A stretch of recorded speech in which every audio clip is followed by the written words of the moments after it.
So we're moving on to the next section of this exam, which is to implement and manage storage. Now, hopefully, most of you watching this have created many storage accounts in your career. And so walking you through the creation of a storage account might seem a bit basic. Now, you see here, Azure recently changed the user interface for creating storage accounts. And it actually is very similar now to creating a virtual machine as well. But there's a whole new, fresh user interface for creating a storage account. So why don't we just, for the sake of it, for fun, why don't we create a brand new storage account? So I went into the add resource, I chose storage account. You'll see here that you choose your subscription, you choose your resource group. I'm fine with the selection that it's chosen, but you can also create a new resource group. You got to give your storage account a name, so AZSD new storage. And of course, choose one of the 50+ locations that you can store this in. I'm going to choose South Central US just to be all wild and crazy. Now, it's we're starting to get into now how we make some of these decisions. The standard versus premium storage account, it hasn't changed too much from the days when we were first learning this. The standard storage account is the physical spinning disk, the magnetic storage, the hard disk that we used to know and love, and the premium storage is the solid state disk, and it's a lot faster.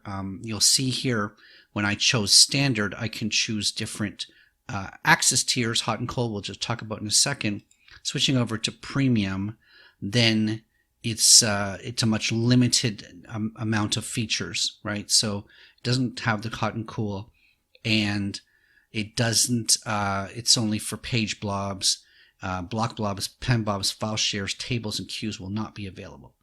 So you'll see just by choosing the premium storage account, I've reduced the types of things I can do with my storage account. Okay, I'm going to check with standard. Now, over the years, it used to just be general purpose and blob storage. Microsoft has introduced this storage V2 storage, which is the new default here. Again, general purpose storage. The general purpose storage is for all the file types, the blobs, the files, the tables, the queues. If we were just to go with a blob storage account, the big advantage of a blob storage account is that it can be public. So we can now turn this on and public on, and we can start to store files in Azure that we can then share with our websites. We can, put our images and videos in this blob account, and that's basically publicly accessible. That's really the big benefit of a blob storage account. The replication, I've been noticing that Azure's been removing the zone redundant storage. So you'll see it in some places, and then you won't see it in some places. So we've got the choice of locally redundant storage, which stores your data plus 2 additional copies within the region. And so this, to me, it takes advantage of the availability zones, which we haven't talked about much yet. But the availability zones, which allow us to create virtual machines in specific data centers. Globally redundant storage does that, plus 3 additional copies in other regions of the world. We'll just leave that for locally redundant storage. The access tier is something that's been added in the last couple of years. The basic premise is that hot storage is immediately available. So if you store something in the account, it should have the lowest latency time in terms of retrieving that back to you. When you go into a cool storage situation, it's actually cheaper to store that long term. If you're looking at the price per gigabyte over time, a cool storage is cheaper than a hot storage, but a cool storage introduces latency in the retrieval and expense. So basically, if you've got data that you shouldn't need to access frequently, but you still need to store it, like archival data, backup data, stuff that's purely for governance purposes or for legal requirements, you can store that in cool data and save some money. But when you do need to retrieve it, then it's going to cost you a little bit more. So basically, it's the infrequent data versus the frequent data. Now, going on to the next screen, We can force HTTPS access, which is enabled by default here. There's no really reason to turn this off unless you have specific applications that do not handle SSL, but most of the time you should have this turned on. Now this access from virtual networks, this is a requirement of the exam. So the exam says configure network access to the storage account. And so this is where we're going to be sort of focusing to start in terms of new knowledge. Now this is also called virtual network service endpoints in other places. By default, when you create a storage account, it's just generally accessible. You're going to get a URL, it's publicly accessible URL, and as long as you have the access keys you can be able to connect to that storage account and then read and write and things like that. You can use secure access signatures in order to give limited access to people, etc. But if we were to restrict access to this storage account to only specific virtual network, now I don't have one, but we could obviously create a virtual network, then this is going to turn off public access. So even if you have my access keys, if you're outside of this particular virtual network, then you're not going to be able to access the contents of this storage account. So this is a security feature. It's a lot more secure than leaving it open, okay? Now you would be able to use the network security groups to secure the network if you need VNet peering or global VNet peering. So you can arrange for your various applications to connect to your storage account, even if it's restricted to a single virtual network. But generally, this is the more secure way to go about it. And if you don't have a reason for your storage account to be publicly accessible over the internet, then you might want to go this route. All right, so we'll see. That's the last screen. We could have set up the tags like development environment, etc., but we won't at this time. So I can just hit create, and this will create me a brand new storage account. And we're going to pause that and come back when it's done. Now in this section, we're going to be talking about data security and encryption. Encryption's a great topic, and Microsoft Azure has just been getting better and better over the years in dealing with encryption. We should start off the bat by talking about storage accounts. And if you go down here, we can go into the encryption setting. And by reading this, we'll find out that storage accounts are encrypted by default. And so when I created this storage account for this function, it basically stores it on the physical media. Like if you were in Azure's data center and you had access to the server, you would find out that the storage account is encrypted at rest. The technology is called Secure Storage Encryption, or SSE for short. So this data is encrypted by default. You don't have to actually do anything. And in actual fact, you cannot turn off encryption. So when you have a storage account like this, you're given encryption. Now the only option that you have, if you're saying, well, you know what, Microsoft manages the keys and it's invisible to me, we have a company policy or a governance that requires that we have our keys. And so if you do need to manage your own keys, then you would click this use your own key option. Now we're going to talk about Key Vault in a second, but Microsoft's technology is called Azure Key Vault, and that's where you safely store keys, secrets, and certificates. And so if you're going to use your own key for your storage account, then you can basically just click this box, and then you go to your Key Vault and you choose which key is going to be used, and then Azure will basically reconfigure your storage account to use that key instead of its own key. And by that method, then you are in control of the keys, and Microsoft doesn't have the key, even though it's stored in your Key Vault. Now you do need to grant the function access to the key, of course, because if you're going to use this, key, you're basically giving it permissions. So as for storage accounts, encryption just comes with it, and this is how you do encryption at rest. Now the other aspect of encryption for storage accounts is a concept called encryption in transit. So once Microsoft has stored your file, it's encrypted on the hard disk, then somebody needs to read the file gets unencrypted, and if that file is going to be transferred from the storage account to your application, to a virtual machine, or outside of Azure, then you're talking about an unencrypted file.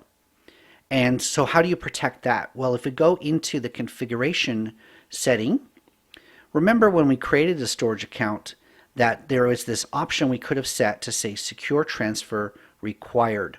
This is the HTTPS or SSL option. If we were to say secure transfer is required, then you would have to access the storage account using the HTTPS method for any of those calls. Now you can see here it says Azure Storage doesn't support HTTPS for custom domain names. And so if you had required a storage account that had a custom domain name, then there's going to be some challenges there. But if you require access to a standard storage account by HTTPS only, you're going to need to go into configuration and enable it there. And in that way, you're going to have the data encrypted on the disk. And if anyone needs to access the data, it gets unencrypted, but then transferred over this encrypted channel, which is HTTPS. So let's talk about diagnostics within Azure. Now, certainly each of the resources that we've been working with has a diagnostics option. So this is a resource group, and I can go down and look at the diagnostic settings for the resources in this group, which is another great reasons we organize things into resource groups. Going back into it, we can choose our Azure web app, and again, going down into here, we can see that Azure web app does some stuff automatically, but we can right now all the diagnostics is turned off, and we can certainly start to turn on different diagnostic settings if we wanted to start tracking diagnostics from Azure web apps. Okay, going back up to here, if we go into the services and we start looking at Azure Monitor, right? So Azure Monitor is a relatively new dashboard for all of the diagnostics activities within your account. So monitor your applications and your infrastructure all in one place. So instead of it being so diverse across, even at the resource group level or into individual resources, we can look at metrics, we can look at logs, we can set up alerts, all within Azure Monitor. So Azure Monitor, very rightly, is starting to become the home for diagnostics. If we see down here, there is a diagnostics settings tab into Azure Monitor, and we're seeing the same resources that were shown in the diagnostic settings at the resource group level. So now it's all in one place for the same effect. Let's go over and look at a virtual machine. So here's a virtual machine that I created the other day. And you can see that does actually fire off CPU and network, etc. But if we go down to diagnostics settings, there's a diagnostic settings menu here. First of all, if you might have to turn on diagnostics. Okay, so it was something that I enabled when I was setting up the virtual machine. But when you go here to this overview screen, it might say, please turn on the diagnostics. And so there's an agent that needs to be installed. Let's switch over to the agent tab. So the virtual machine is actually modified in order to throw off diagnostic settings. So if you don't enable the agent, you don't get diagnostics at the Azure level. In order to have diagnostics, it needs a storage account. You can see here on the agent tab that the storage account has a 5 GB disk quota. So what that means is that as it's accumulating logs, it's going into a storage account, and that storage account is actually an additional thing outside of your virtual machine that could cost you money. Now, the cents per gigabyte isn't too bad, but 5 gigabytes of storage being used or 4 gigabytes of storage being used, it's still money that you should account for, essentially, right? You can actually remove the diagnostics agent. If it's giving you trouble, this is one of the things. If your diagnostics is not working, you can basically reinstall it. You can remove the agent, and then come back here and it'll allow you to turn it back on. Okay, but so we'll start off there. Now, there are a number of sets of diagnostics that your virtual machine produces. First off is the performance counters. So we saw on the overview screen, CPU, memory, disk, network. Like those are the sort of the basic set of performance counters. What that means is every 60 seconds in this configuration, every 60 seconds, your CPU is being tested, your memory is being tested, your disk and your network. Okay. So if we go back to a diagram like this is every 60 seconds. Every minute you can see as you move your mouse, the CPU has been tested. That means it's not actually being tested every second or in between times. Go back down to diagnostic settings. Okay. Now, if this is not, let's say you want more fine-grained or less fine-grained settings on this, you can certainly customize that. Okay. So if I said custom, then I can basically, there's 5 pages of performance settings. Okay, so if CPU doesn't even show up, well, processor, I guess it makes sense. So under processor information, we've got percent processor time, percent privilege time, percent user time, processor frequency. So we could sample this every 20 seconds if we really wanted to know what the processor is doing more frequently than every 60 seconds. We can disable some of these things. Again, this is all getting into our log file. This is all getting into our storage account. There's really no sense collecting things if you're never going to use them. So, sort of make some intelligent choices in terms of your custom settings, or you can just be happy with the basics. Hitting save is going to then have to go to the agent within your virtual machine and change how it sends agent stuff back to Azure. So those are the performance counters. We also have logs. So think of the Windows event log in your Windows system. It has application security system as 3 of the tabs. So you can basically equate this to the Windows event log, being able to have those events bubble up into Azure itself and then being able to monitor those types of events. You can see that if you want to log, if this is an IIS machine, you can collect your IIS logs and store that within Azure. Any sort of failed requests, etc. If you've got .NET applications and you want to get tracing output generated outside of your VM into Azure, you can enable that as well. Okay, so logs is pretty straightforward.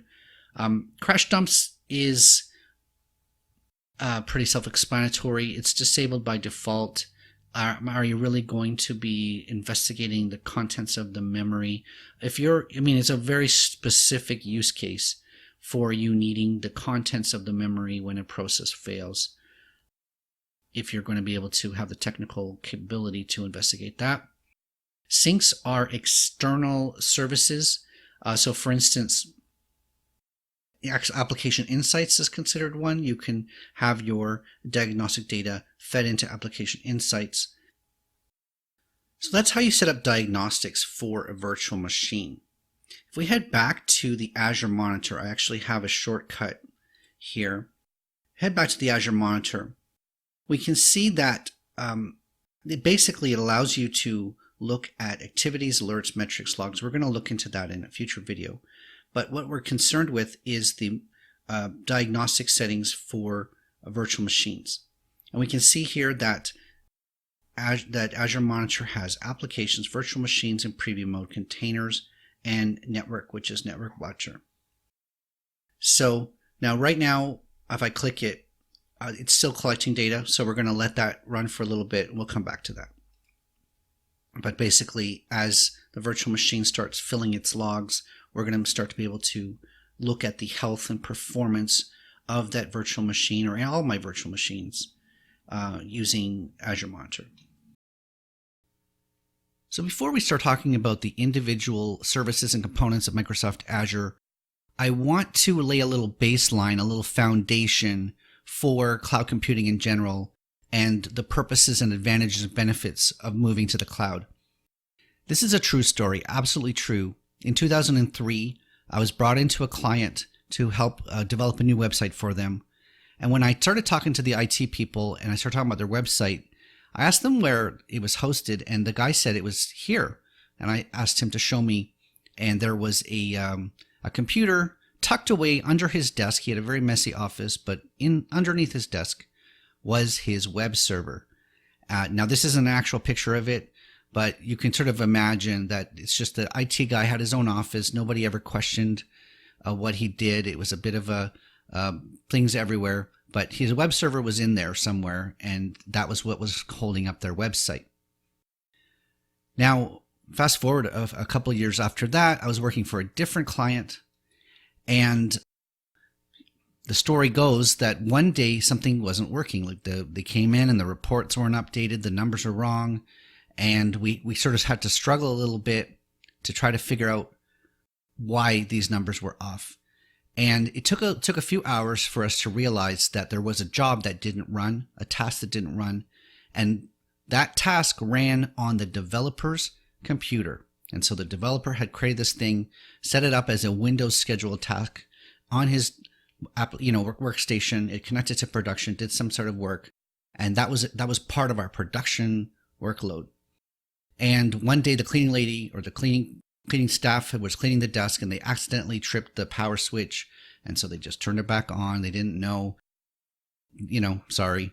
And we didn't realize the computer had been rebooted, and the job didn't end up running. And so basically, we live in this world where accidents happen, people trip over power lines. It's a real thing. Like, I've actually seen it.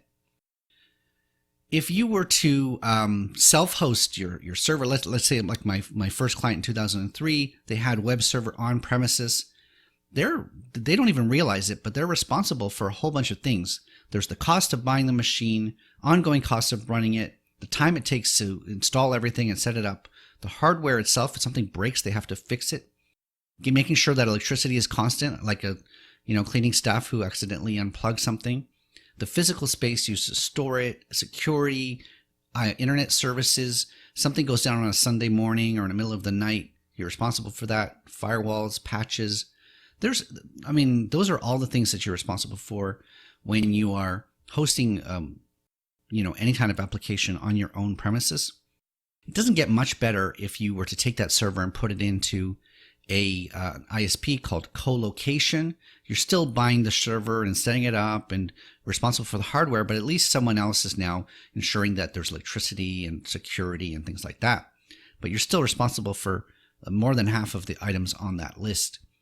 Now we're all aware of hosting. Hopefully you're not using shared hosting for your production workloads, but even dedicated hosting.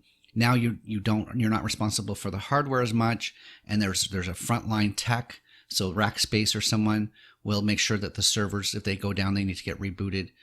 Rackspace used to call me on a Sunday morning and say that their server needs to be rebooted, and I gave authorization to that and things like that. But they would do some of that. But you're still responsible for quite a bit of it, and you can't sign up for dedicated hosting without some kind of plan, and then you end up writing a check up front for a big thing. And now we move into the cloud, and now companies like Amazon, Microsoft, Google, even Rackspace, IBM have clouds, and now you're basically renting computer power, and you don't have to have $50,000, $100,000 check up front to buy machines. You can get these things in minutes, so you are still doing setup, but you're not waiting for 3 weeks for the server to be shipped and then to have to do all the installations.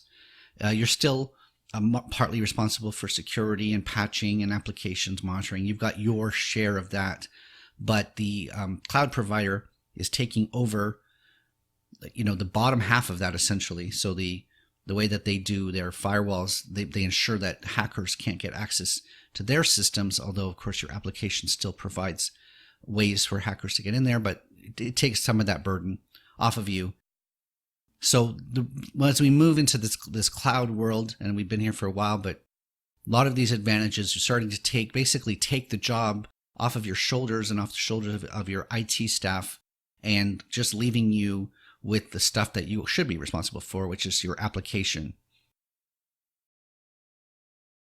Hello! If you're looking to move up in your career by learning Microsoft Azure administration, this is the course that will prepare you for one of the official Microsoft certification exams. Being certified as an Azure administrator will open the doors for you that could lead to your next career. Welcome to this course on the AZ100 Microsoft Azure Infrastructure and Deployment exam. My name is Scott Duffy, and I've been teaching Microsoft Azure Online since 2016. I am so happy that you've chosen to check out this course. In late 2018, Microsoft introduced a whole new exam set for Microsoft Azure. Formerly, the 70-533 exam had covered a lot of topics. Now, later in 2018, Microsoft introduced the AZ100 and AZ101 exams, effectively splitting the topics in two. Each exam is focused on a different area of Azure. This course covers the AZ100 exam, which deals with Azure infrastructure and deployment. This course covers those topics in detail. We'll examine some of the top-level organizational structures in Azure, such as subscriptions and resource groups. This course also covers the topic of storage, which is one of the fundamental topics on any cloud computing platform. Next, we'll dip into virtual machines and then virtual networks. And we'll end the course talking about identities and Azure Active Directory. Thanks again for being here, and I look forward to hearing from you when you pass the exam. Let's get started.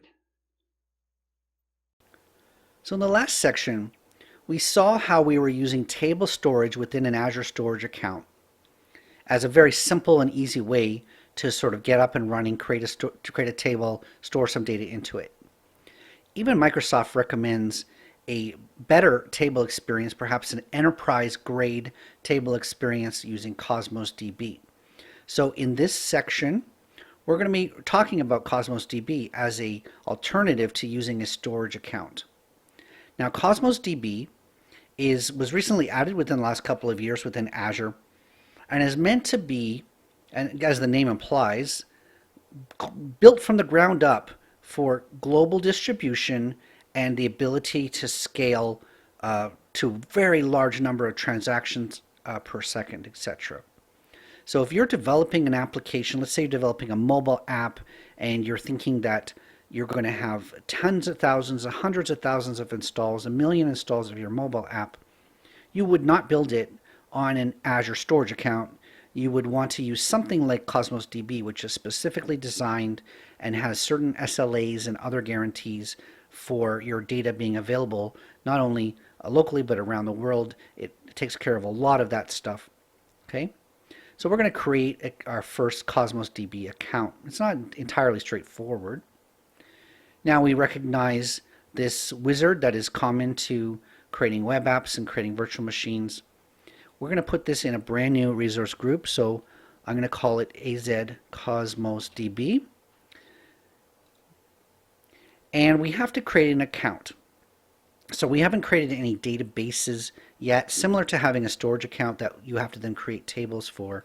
This is a database account, and we'll have to create the databases separately. Now this database account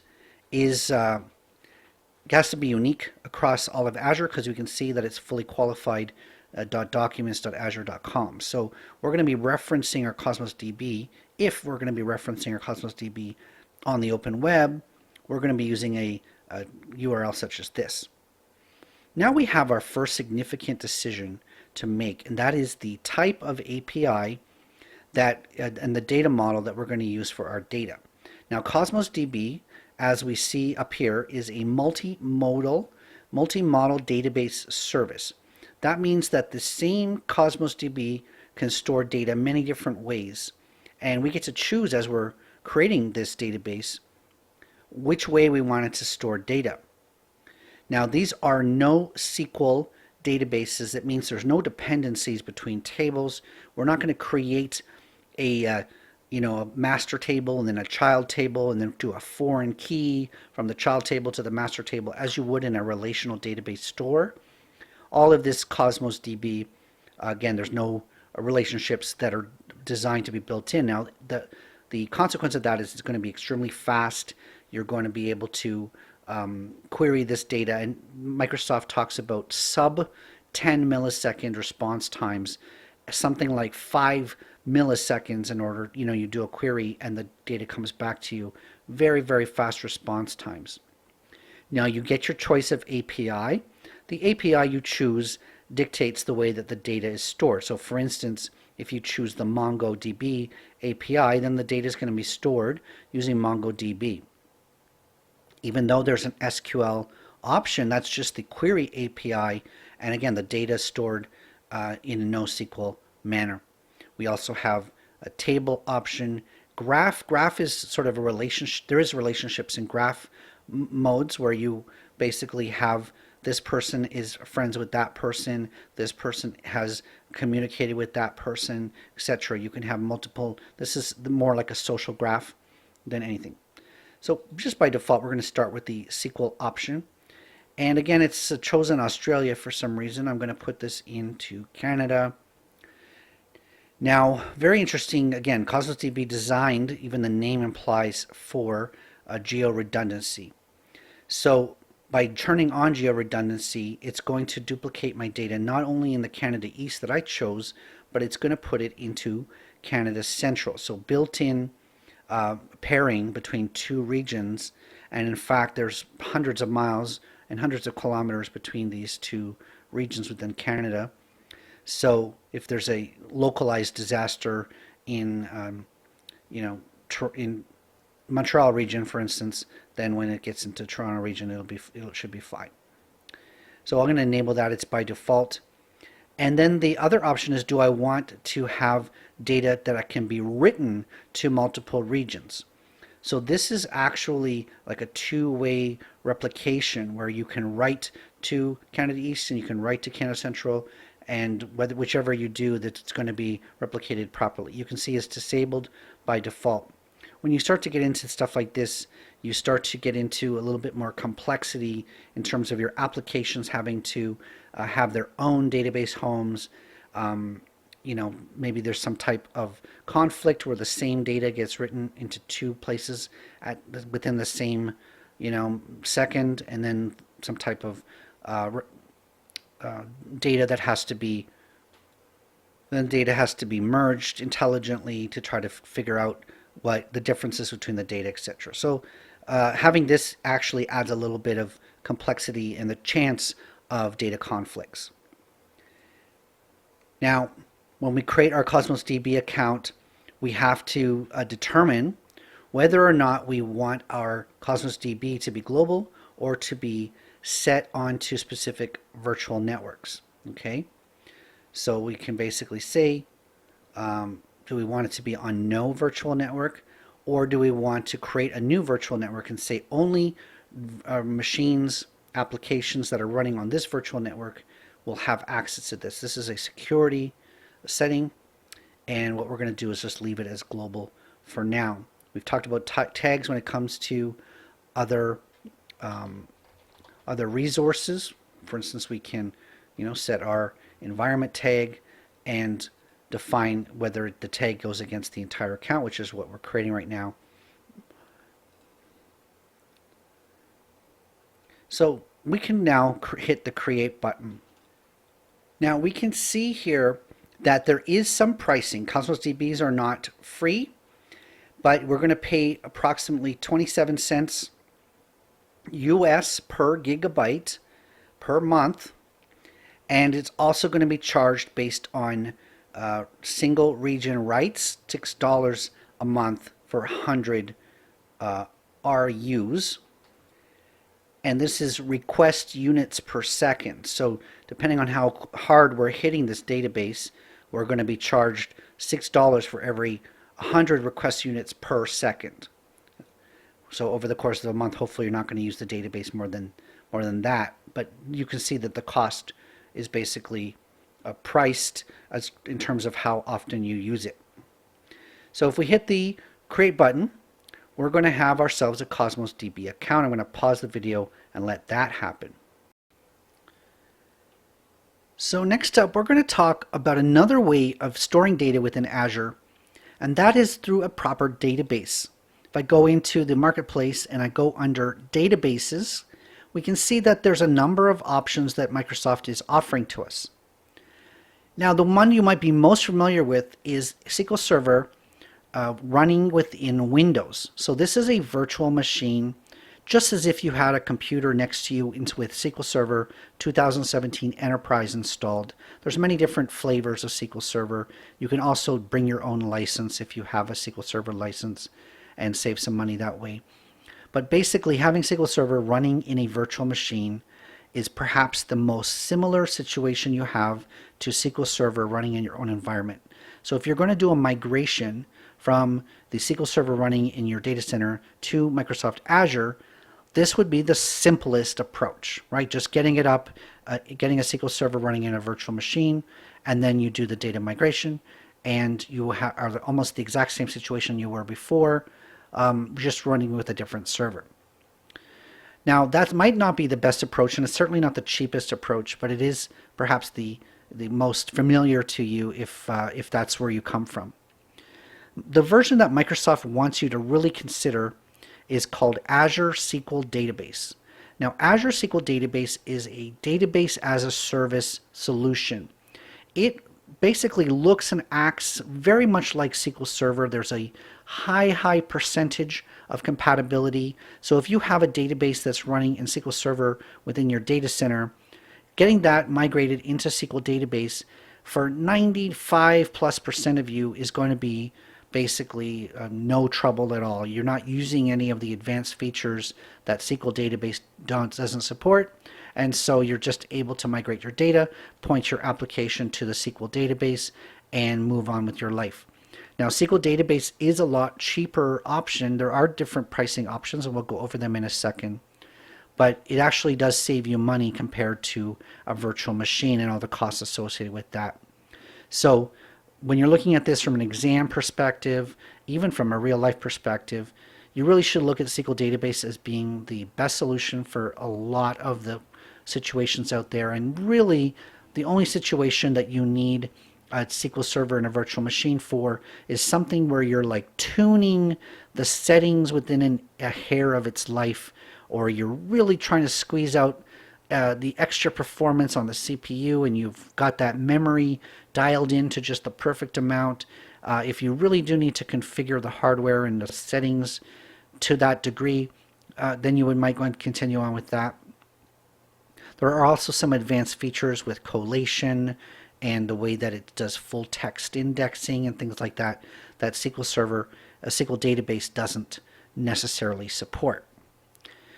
Now, Microsoft also provides a managed version of this SQL database. So if we go through the SQL database route, you're going to do all the setup, you're going to migrate the data, and you're basically responsible for managing the performance. If the database, if you need more performance out of it, moving to the higher plan.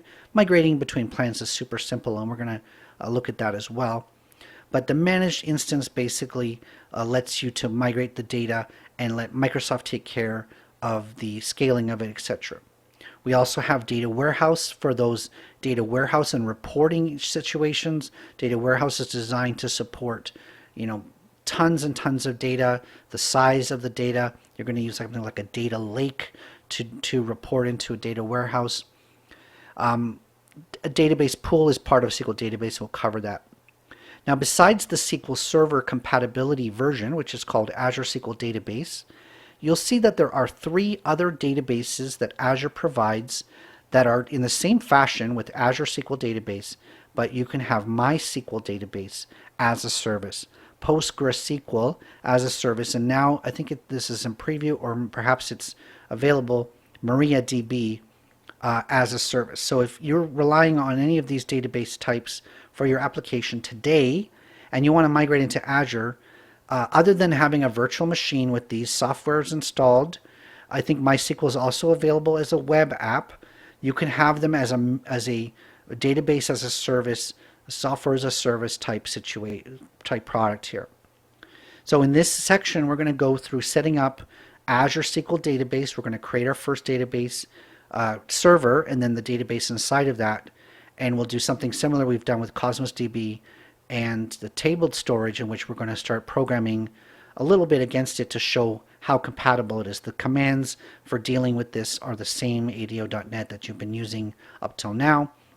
So we'll start on with the coding, but it won't be anything that you hopefully haven't seen before in other situations. So in this section, we'll talk about Azure SQL Database as a place to store structured data using relational databases. So we're going to switch gears a little bit. We were talking about infrastructure as a service, and in the last section talking about Kubernetes containers. In this section, we're going to be talking about web apps. Now, web apps have a lot in common with containers. Essentially, you're going to create and package your code on your local machine, and then you're going to publish that code or upload that code into your web app service. And Microsoft Azure is going to take care of running the web app. It's in control of the infrastructure. You do not have remote access into that. There's no SSH or RDP into a web app. And in fact, you don't have a lot of insights into the hardware itself. Now, you should keep in mind that Microsoft is probably sharing the hardware between yourself and other clients in a tenant scenario. And so there's a reason why you don't have access to the underlying stuff of web apps. There is an isolated version of web apps, and we'll talk about that coming up in this video. Now, Azure web apps are sometimes called Azure App Services. When you're using either term, you're basically referring to the same thing. Sometimes people will talk about API apps or mobile apps. Well, those are also app services, and in fact, there's no perceivable difference between a web app, a mobile app, and an API app. So those are all the same thing. They have different names and different icons, but they're all Azure App Services. There's also the ability to run Azure Functions as a web app or inside of an app service. So besides the web app, mobile app, and API app, you also have a type of function that can run. Now, functions are also a serverless model, so when you're setting up your functions, you can choose between them. But we're going to talk about app service model in this section. Now, web apps are a little bit different than containers in that they only support a set of languages. So for instance, the Azure App Service supports .NET, the classic, .NET Core, which is their new open source version of .NET, Java, Ruby, Node.js, PHP, or Python. If you need applications that do not are not any of these, you're probably going to have to use infrastructure as a service so that you can control the environment. Okay. Now, there is going to be a difference between choosing Windows web apps and Linux web apps. For instance, Linux web apps do not support .NET Classic. They only support .NET Core for obvious reasons. Let's switch over to the interface, and we can go through the process of creating a web app and demonstrate this. Now, on the Azure portal, you can go up to the Create a Resource, the green plus, and hit it. And you'll see web apps listed as one of the most popular options. It's right now number 3 on that screen that comes up from when you put the plus sign. You can also find them under the web option, and you can see their web apps for containers, logic apps, and API apps, and etc. Like I mentioned earlier, API app is just a web app with a different name and a different icon. So let's choose web app. Now, web apps are public by default, and so they're going to be given a fully qualified domain name, and whatever name you choose has to be unique across all of Azure. So this AZSJD new app that I chose is unique across all of Azure. Now, don't worry about this if you don't like this URL. You can always register your own domain name in the traditional way and use the domain name service to map that domain into the web app, and we'll look in the settings of this app service on how to set up a custom domain name. You choose your subscription. Now, everyone's subscription might be a little different. You might have the free plan, you might have the enterprise plan, or your company has its own unique plan, MSDN accounts, etc. So mine's the pay-as-you-go option. I'm going to create the resources for this web app in its own resource group. I like to separate out things, makes it easier to delete after and to clean up. Now this is where I said we have the option between operating systems. For Windows, you can see that it supports application insights. If I switch over to Linux, it does not, and in fact, Linux forces you to choose the underlying runtime stack as part of this, okay, part of setting up the service. For Windows, you don't have to make that choice. You can upload different types of apps, and you can deal with that in the settings. Application Insights, the reason why that's Windows only is because it allows you to surface data that only your application might know to the portal for other purposes. So this ties in with your application using an SDK, and you can basically get your application to report back to the portal on specific information, and then you can monitor on that, trigger on that, or use that for scaling purposes, etc. So we're going to create a classic Windows operating system web app, and we do have the choice between code, which means that we're going to develop it using a tool such as Visual Studio or Visual Code, and then we're going to publish that or upload that into the application directly. Docker image, very similar to what we were dealing with the Kubernetes service. That means that you're going to push this to a Docker hub or ACR, and we can then do deployments based on Docker images, not based on direct code being pushed. Now, this concept of the app service plan, perhaps this is a pretty important concept. The app service plan is very similar to a hosting plan. So just like when you want to set up your own website, you go to a hosting company and then you sign up for a service. They have different tiers and different options depending on how much you want to pay. Microsoft Azure has this hosting plan. Now you can have multiple web apps running in the same hosting plan. To understand the different pricing options, we can go to the Microsoft website again, and we can see the different options. We haven't got into it yet, but I'll talk about them in a second. But we can see that there are some limitations to the number of apps. There are 10 limit on the free plan and 100 limit on the shared plan. But after that, you can actually deploy an unlimited number of applications into the same app service plan, subject to the other limits. So subject to the disk-based limit, or subject to basically those apps needing performance compared to the other apps in the same plan. Okay, so 10, 100, and then unlimited after that. Let's go back to here. We're going to create a brand new app service plan for this web app, and I'm going to call it AZSJD New Plan. Now, this name does not need to be unique across all of Azure, but it does need to be unique in terms of your region. And I obviously have an app service plan with the same name in the central US region. So I'm going to call it 2 Classic. But I don't even want to put it in central US region. I'm going to put this host into the East US region. The implication of choosing the location essentially is performance related. Your app should be closest to the users who are going to use it to reduce the latency, the amount of distance that the data has to travel between the users and the application. If your application is global, then you want to choose a location that makes sense to you. Now let's look at the different tiers. Now I already alluded in the pricing to the fact that there are free, shared, and other tiers. So Microsoft splits this out between dev, test, production, and isolated as the 3 major categories. And under there are many different pricing tiers. Okay, we got the F tier, the D tier, the B tier, and so on. We're going to pause the video, and in the next video, we're going to review each of the options for the pricing tiers.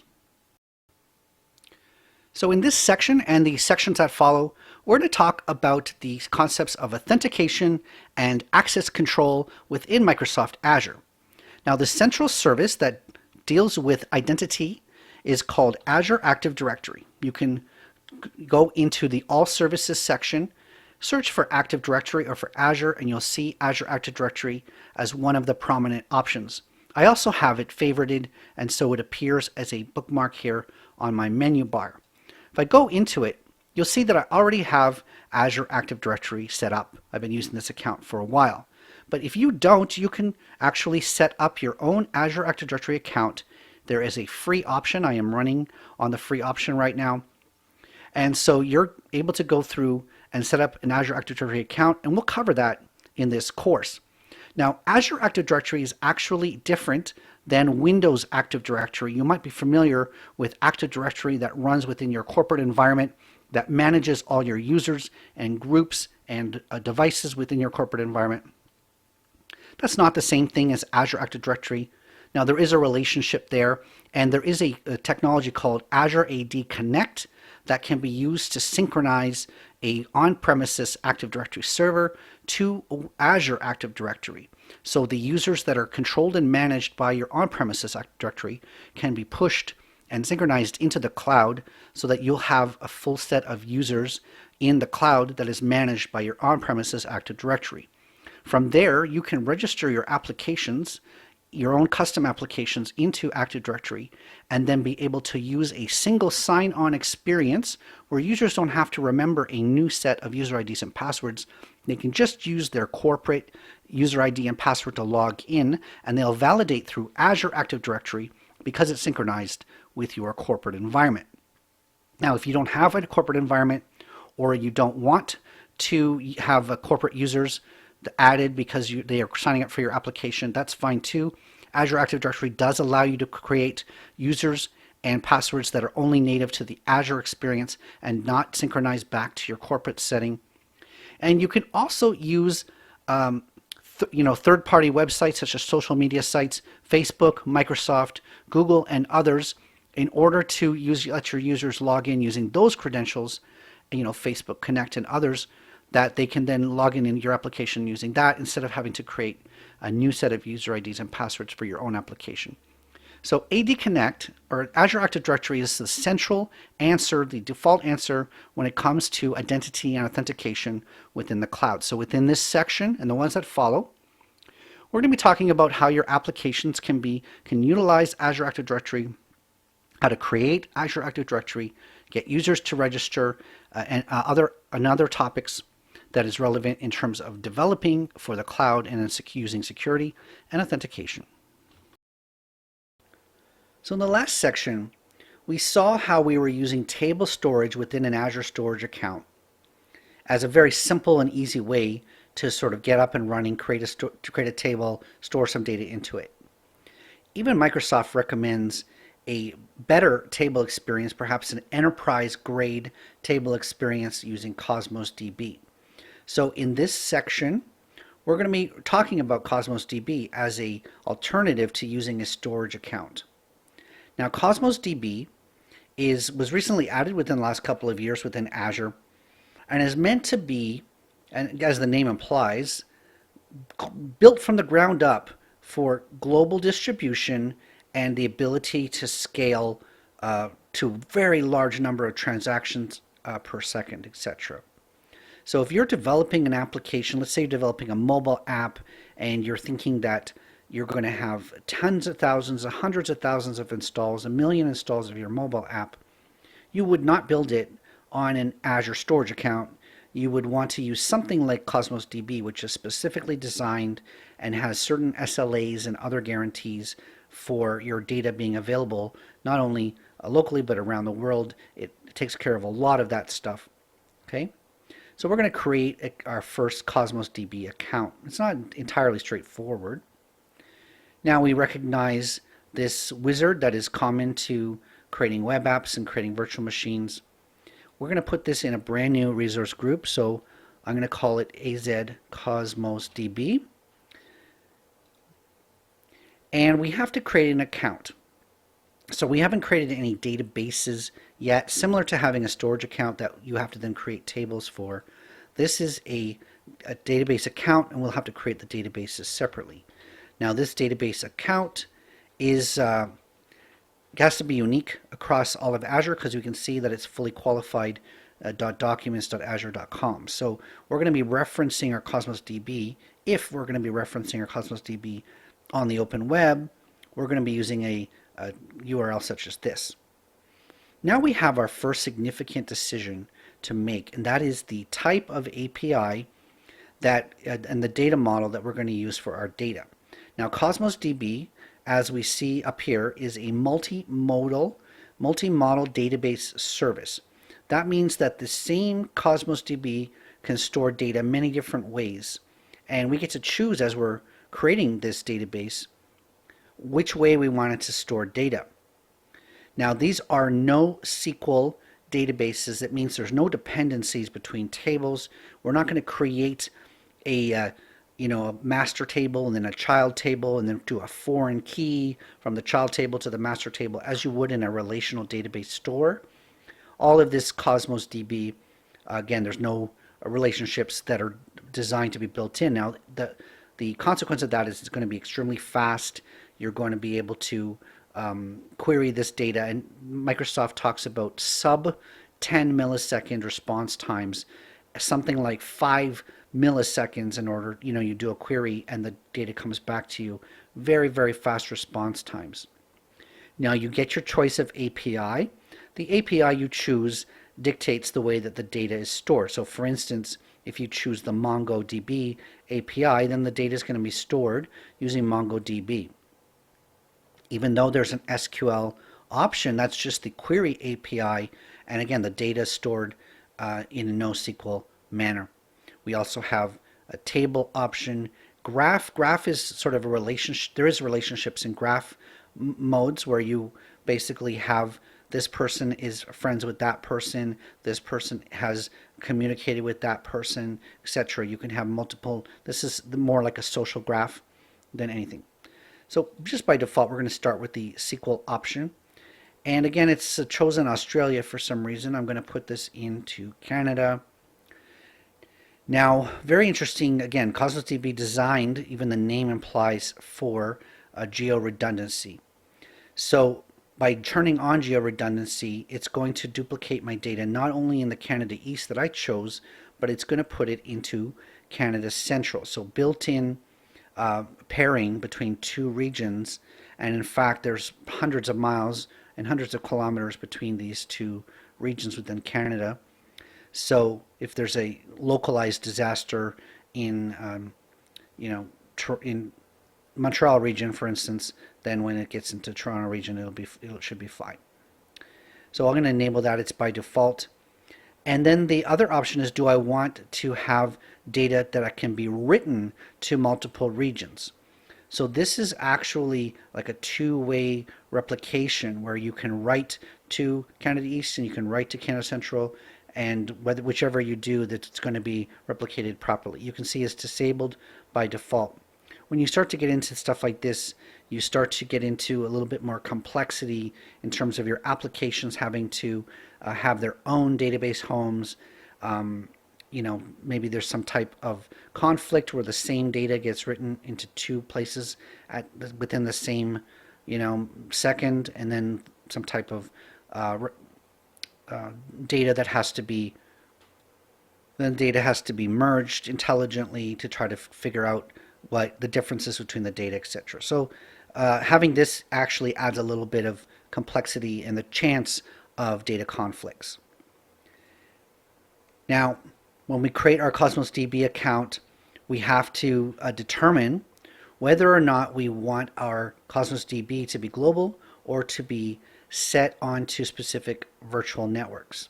Okay, so we can basically say, do we want it to be on no virtual network, or do we want to create a new virtual network and say only machines, applications that are running on this virtual network will have access to this. This is a security setting, and what we're going to do is just leave it as global for now. We've talked about tags when it comes to other resources. For instance, we can set our environment tag and define whether the tag goes against the entire account, which is what we're creating right now. So we can now hit the create button. Now we can see here that there is some pricing. Cosmos DBs are not free, but we're going to pay approximately 27 cents US per gigabyte per month, and it's also going to be charged based on single region rights, $6 a month for 100 RUs. And this is request units per second. So depending on how hard we're hitting this database, we're going to be charged $6 for every 100 request units per second. So over the course of a month, hopefully you're not going to use the database more than that. But you can see that the cost is basically priced as in terms of how often you use it. So if we hit the create button, we're going to have ourselves a Cosmos DB account. I'm going to pause the video and let that happen. So let's get into data security within Microsoft Azure. Now, we all know that there's huge benefits to storing our data in the cloud. You get to only pay for what you use. It's very easy to scale to larger data solutions without having to go out and purchase hardware and all of the effort of scaling. You can replicate your data around the globe for various purposes. You can get access to that data from any internet connected app if you authorize it. And it's also got lots of features like tuning and optimization. So tons of benefits to using cloud-based data solutions. But the big warning when it comes to that is the security question. So once you start opening up your data to be accessible from other devices and other places, then you do not want your data to fall into the wrong hands, into competitors, into hackers, etc. What can happen to your data? Well, obviously there's people who can read your data without authorization. Your data can be deleted, right? It can be corrupted. Or, and maybe the worst of all, there could be undetectable modification of your data. So, people's debts could be wiped out, or any kind of a subtle change to your data that you're not able to basically track. So there are some really big downsides. And what does Microsoft Azure offer in terms of data security? So there are firewall solutions for Azure databases, SQL databases, etc. You can put storage and other things behind virtual network service endpoints so that it restricts access from outside of Azure.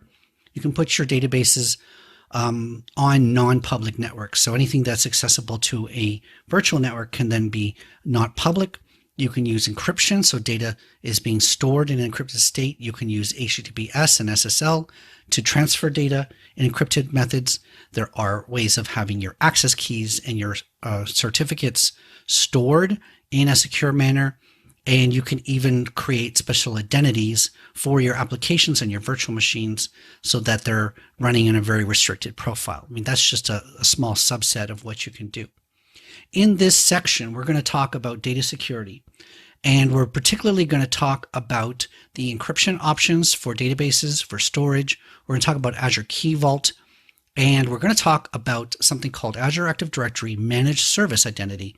And so that's coming up in the next set of videos. So the final section in this area talking about platform as a service is we're going to be talking about function apps. Now, function apps have two styles within Microsoft Azure. We're going to get into that in a second, but we're going to talk about them as an app service at the moment.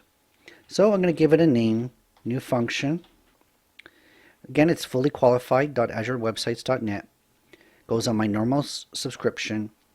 I can create it as a new resource group or add it to my existing resource group. It's up to you. Now, similar to web apps, you do have the option of Windows or Linux in the operating system.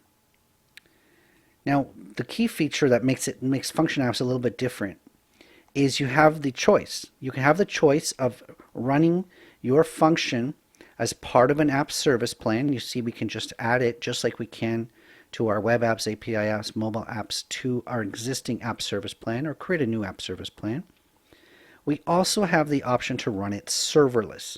So you may have heard of this term serverless. Functions can run in a consumption model, which means you only get charged for each time that they run. There's a per execution charge. There's also a per CPU, total CPU usage charge as well. So there's two charges for consumption plan. There is a very generous free option for consumption plan. So just like you can have a free web app, you can also have free functions running under the consumption model.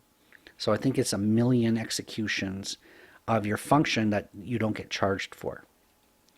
Let's run it under our app service plan.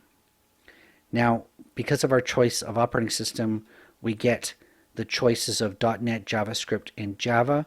If we were to choose the Linux option, again, we can choose it under an app service plan. Now, we can't mix our Windows app service plan with our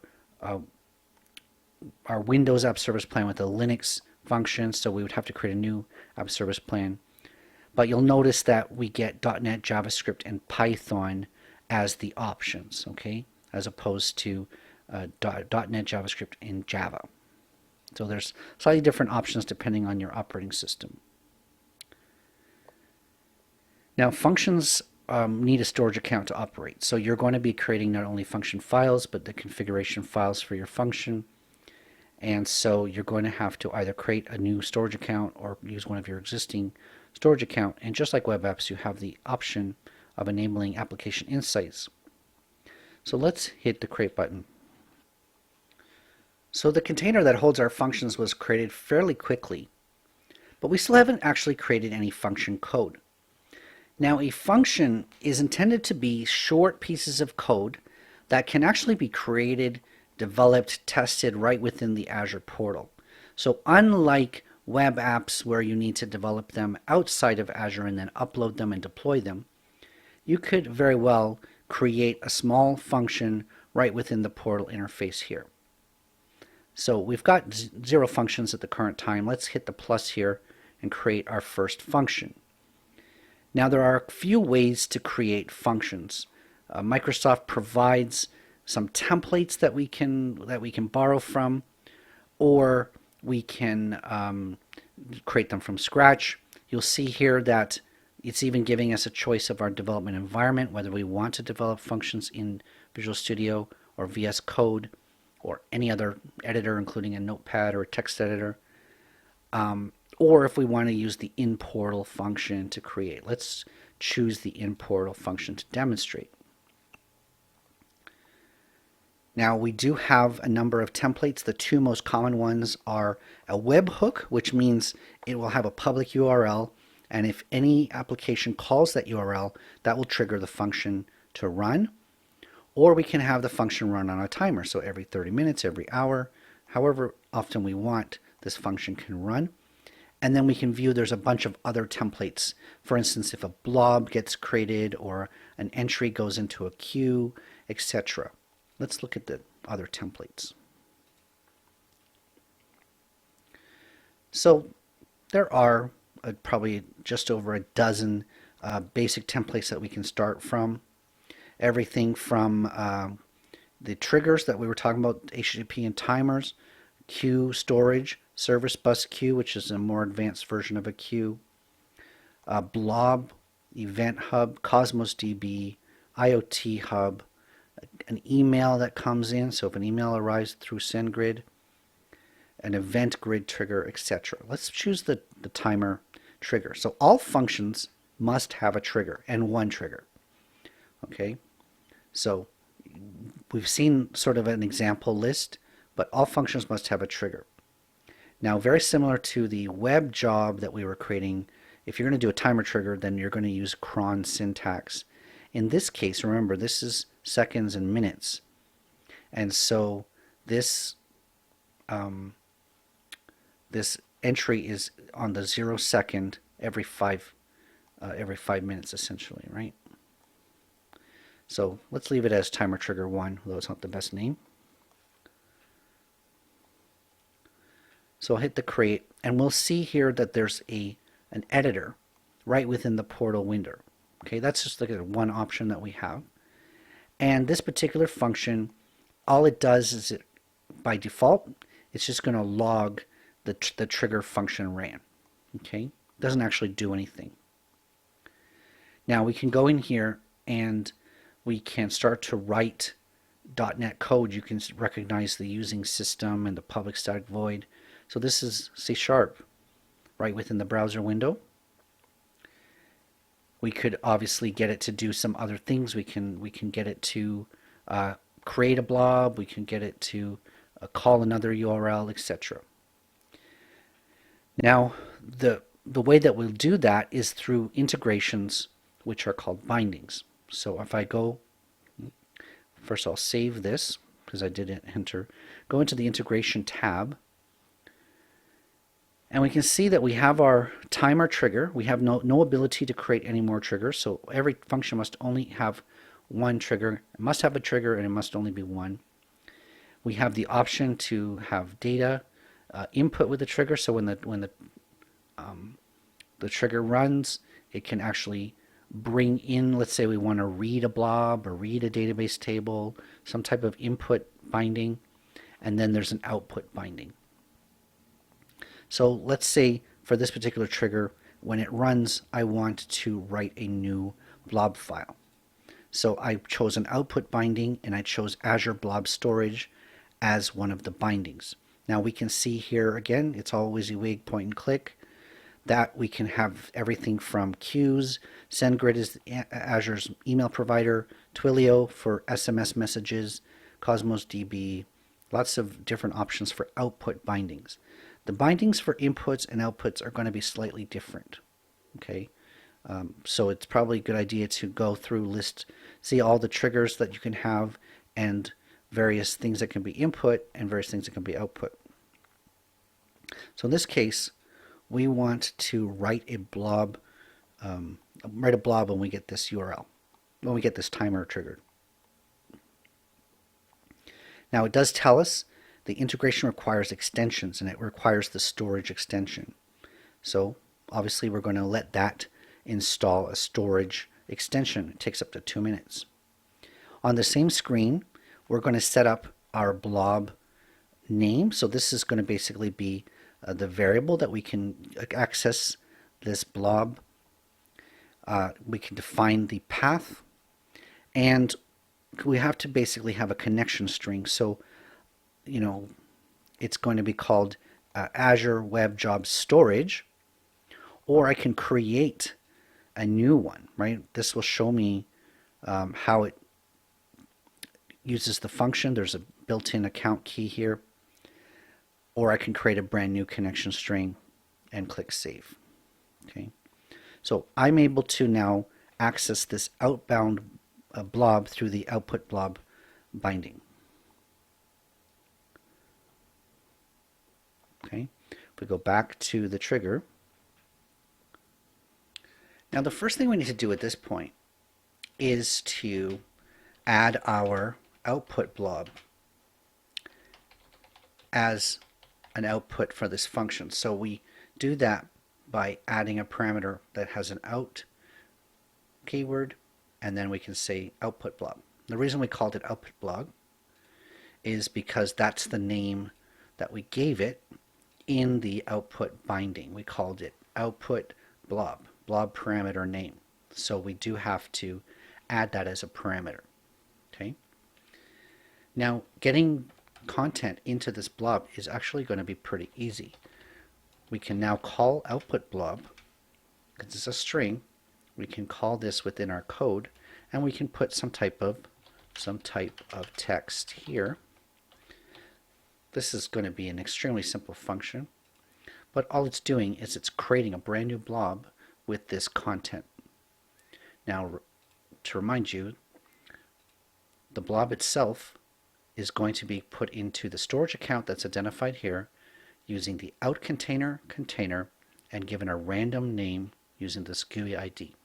So let's go back to the function. Let's click run. Hey, why not? Now you'll see that we're running the code right within the browser. A console window pops up. We can see that the execution happened. C# timer trigger function executed. That code comes from our code. we have this output blob element, and then it executed successfully, right? Very little output from it because our function only has the one line. Now, if we were to go to the storage account, we should see a blob that has some type of text here. So I'm going to go to my dashboard. I happen to know that this is the storage account that I use for functions. Go into blobs. Out container is the name of the container. And this last one that executed at 6 p.m. is our blob. What we can do is we can go into it and we can click download. And if I say show in container, you're going to see my downloads folder here. And if I open it, then it says some type of text here. So this blob was created with a GUI ID for a name, and it has some type of text here. And that's because our function,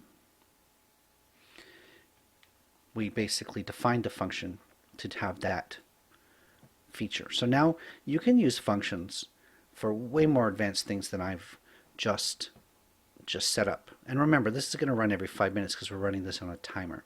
So every 5 minutes that file will get created randomly and put into that storage account until I disable it. So if I was to then go up here and say, you know what, don't need this running, then do that there. So functions are small pieces of code. Azure makes it very easy for you to create them even within the portal, but if you want to create it in your own environment, that's fine too.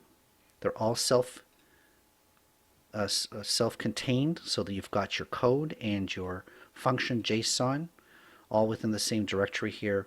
And basically, these are small pieces of code that will run inside of Azure. You don't need to, you attach it to your app service plan. In this particular case, if you want to use the consumption plan, you're just paying per execution. And so there you go. So in this section of the course, we're going to talk about load balancing. Now there are two kinds of load balancers within Microsoft Azure. The load balancer is called a level 4 load balancer, and there's another one called application gateway, which is a level 7 load balancer. Now these have got a lot of things in common, but there are some differences. In this video, we'll talk about load balancing, and we'll talk about application gateway after that. Now, what is load balancing? Now, basically, load balancing is the concept where you have traffic that is coming in from another source. So that in this case, it could be the internet, or it could be from another application elsewhere within your Azure network. Traffic is trying to reach one server, but instead of having a single server doing all the work, you've decided to distribute the load across multiple servers, 2 or more servers doing the same job. The load balancer is what does the distribution to ensure that one server doesn't get overwhelmed with all of the traffic. Now in this case, the load balancer, which is the level 4, only makes those determinations based on 5 factors, which are the source IP and port, the destination IP and port, and the protocol. So based on those factors, it can decide which backend pool is going to be the one to send traffic to, and out of those, it's going to use an algorithm to distribute the load based on some algorithmic way. Now that means that the load balancer is a fairly dumb device. There's not a lot of intelligence here. It really is just someone comes in the door, sends them to server 1, someone comes in the door, sends them to server 2, someone else comes in the door, sends them to server 3, and that's called a round robin algorithm. There are other ways of handling this. Now so that's one of the benefits of a load balancer, is it basically is able to distribute the traffic that would normally go to a single server into multiple servers. The other benefit is that it is able to detect if something goes wrong with any of these servers and basically drop it out of the rotation. So let's say at some point server 3 stops responding. We send it traffic, and then a timeout happens and it never returns with a response. We can then make the determination after 1 or 2 or more failings, that server 3 is dead, and we can basically just cut it out and only send traffic to server 1 and 2.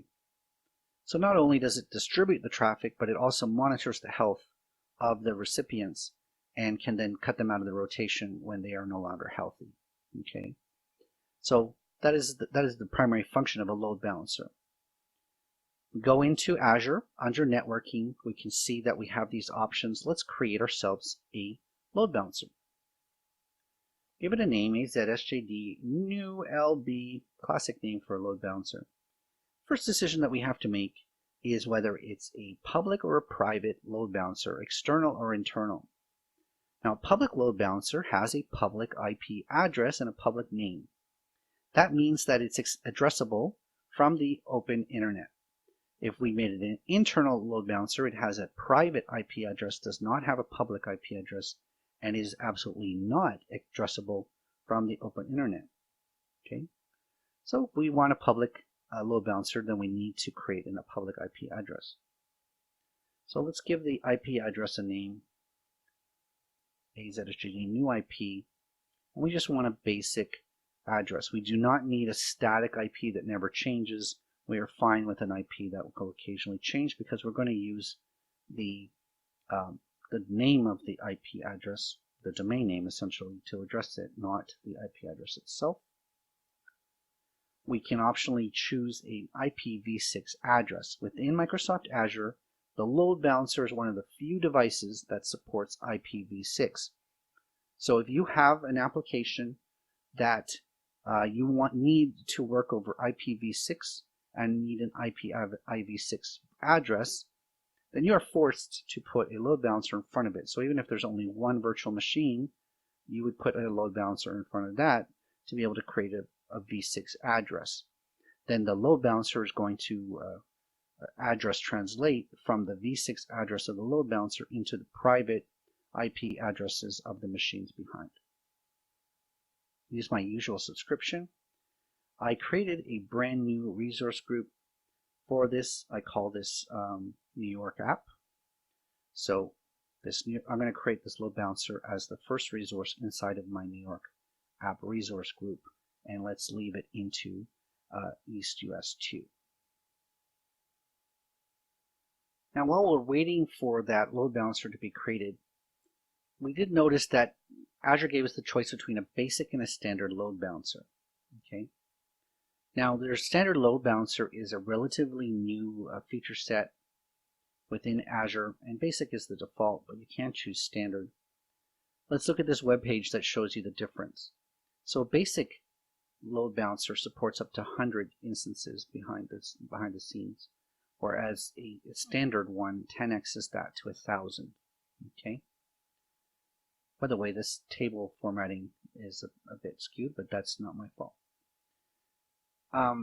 Within the standard load balancer, we can address any virtual machine in a virtual network, and it could be a blend of virtual machines, availability sets, and VMSS scale sets.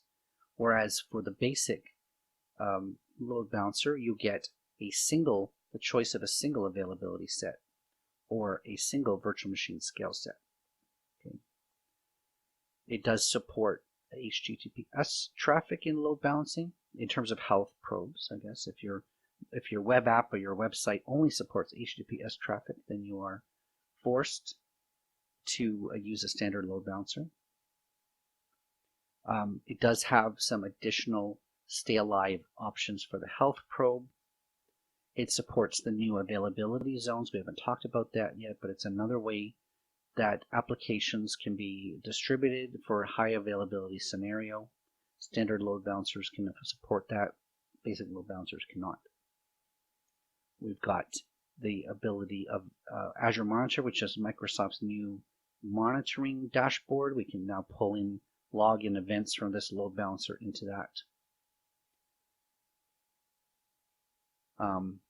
Secure by default, so load balancers, basic load balancers are default open, and you would have to then set up your network security group to shut down traffic to load balancers, whereas you would need whitelisted. It needs to be whitelisted in order for traffic to come in. This is the new thing for a lot of resources blocked by default, denied by default, as opposed to a few years ago when a lot of things were open by default. Okay.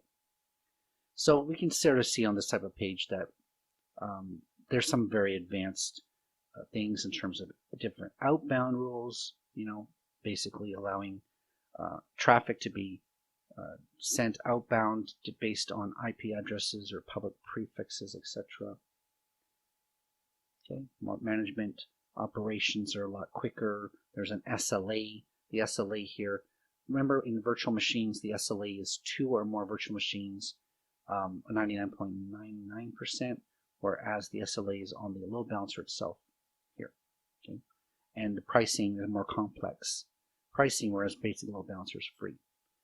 So you do have some decisions to make. It pretty much in a production environment, you probably want to pick the standard load balancer, simply because it has an SLA, although you have to investigate the pricing for that. So in this section, we're going to be talking about caching as well as a content delivery solution within Azure. First up, let's talk about caching. Now, depending on your background as a developer, you might have different preferences when it comes to storing data. And so if you're a back-end developer, you might be extremely familiar with using a software such as SQL Server or now Azure SQL Database to store data. And so when developing a website, you might think, well, every time the user visits the page, I'm going to do a quick SQL call, get their profile information, return that back to the front end, do whatever it is it needs to do. So every single time that they hit your site, there's a little bit of a database transaction. Well, that's actually an inefficient method. Now, you might not want to store, definitely don't want to store all this information in cookies or built into the background HTML of the site. So the intermediate solution is called caching. In this particular case, we're talking about Redis, R-E-D-I-S. Now, Redis is an open source application that is very popular in using for websites for caching. So what you tend to do is you'll use Redis. It's called in-memory caching. So it doesn't actually write anything to the disk. You basically take whatever data it is. Let's say you want their name and their title and maybe some set of their permissions or something like that. And you store that in Redis. And so every time they visit your page, like every time they come, page 1, page 2, page 3, you just get that information from Redis. It's guaranteed to be extremely low latency. It's designed for that. It's a much quicker performance than going to a SQL database. And again, since it's in memory, you're not even going to a disk, even a flash disk, which will be slower. Memory is the fastest form of storage. So let's create our first Redis cache. And then we can demonstrate using a program later in this section on how to store data into Redis and then retrieve from it. We have to, give it a name. And so this is AZSJD new Redis. And you'll see it's fully qualified .redis.cache.windows.net. Pick your subscription as normal. Again, pick your resource group. Now, resource groups, they're basically a sorting mechanism for like we've done with apps and VMs and things like that. I'm going to create a new resource group called Redis Demo. Now your location. I will say that it makes the most sense to have your Redis cache in a location that's close to your application. So if you've got virtual machines or app services running in some part of the world, well, because Redis is such low latency, you wouldn't want to introduce latency by having it go from East US to Central US or from Europe to Central US. So create your Redis cache generally in the same location as your app. Now pricing. There are a lot of options. We can see from standard C0 to C6, basic C0 to C6, and premium. Okay, and Microsoft is sort of pulling out the basic, standard, premium options. Let's take a look at what these options mean. So, top of the list here is the premium options.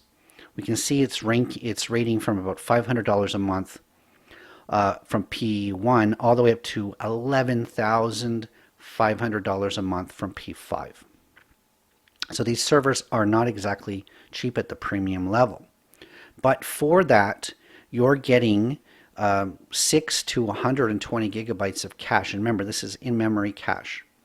And it's going to allow some extra features, like it'll run in a cluster. It's going to have 99.9% service level agreement. Data persistence means the ability for Redis is supposed to be a temporary data store by default, right? You would not want to ever put something into Redis that you could not potentially lose. So don't make it your primary data source. Make it your temporary data source for when someone's logged into your site and they're doing some type of work and you need a short-term place to store stuff. But Redis the premium tier does offer a type of data persistence where you can store that session onto disk for later. Then when they come back, it still exists. Going down to the standard tier, we can see it starts at $50 a month, much more reasonable. Okay, we're still getting 99.9% SLA. It's running in a shared infrastructure, so this is not obviously your own Redis server. And then going down to the basic tier, starts as low as $20 a month for 250 megs of cache. And there are limitations of connections. There's no SLA, etc. So I'm going to choose the standard. I'll choose a C0 standard, 250 megabytes of cache with an SLA and some extra features there. So that's going to be my choice. In premium tier, I could have chosen an availability zone. Remember, availability zone is an availability option that will allow you to put whichever specific data center you want your Redis to be running in. A lot of this other stuff requires premium, like putting it onto a virtual network, etc. So let's create this Redis AZSGD new Redis. And if I click create, then this is going to go away. When we come back, we'll start to see how we use this with .NET. So in this section of the course, we're going to be talking about virtual networks. Virtual networks is worth 20 to 25% of the exam score. So it's about a quarter. Now, virtual networks are basically the glue that binds, virtual machines and resources such as that together. So networking is basically what ties all of your resources together. I'm going to go into all services, and I'm going to type virtual network. And a few things come up. We're not talking about classic networks. We're just going to go into the virtual networks. You can see that I have 4 virtual networks on my test account right now. 2 of them happen to be named the same thing, but in different resource groups. So let's go into the first AZ101 virtual network. And we can see here that this virtual network is part of this resource group. I'm going to go in and see that we have one default subnet, and the address space for the subnet is 10.0.16.0 and takes up to 250 addresses. Actually, it's 255, but there are 5 that are reserved for internal use. Okay, so 250 available addresses. Now, the first thing we're going to talk about is peerings. So if we go down into the settings here, I'm going to minimize this part of the window. Go into settings. We're going to see that there's a peerings section. Now, a peering, it's kind of an odd word, but what it means is to connect 2 virtual networks together. That would mean that all of the resources on this virtual network, let's look at the connected devices. So there's a network interface card that's connected to this virtual network, and presumably there's a computer connected to this network interface card. Okay, so all of the resources on this virtual network would be able to access the resources in a connected network, and vice versa. All of those resources in that network will be able to access resources in this network. Now, to add a peering, we go into settings, we say peerings, we say add, and we have to give it a name, so SJD new peer. We obviously want the resource manager model, we always do. Now this resource ID, it's good for when you have a virtual network that's in another account, another subscription.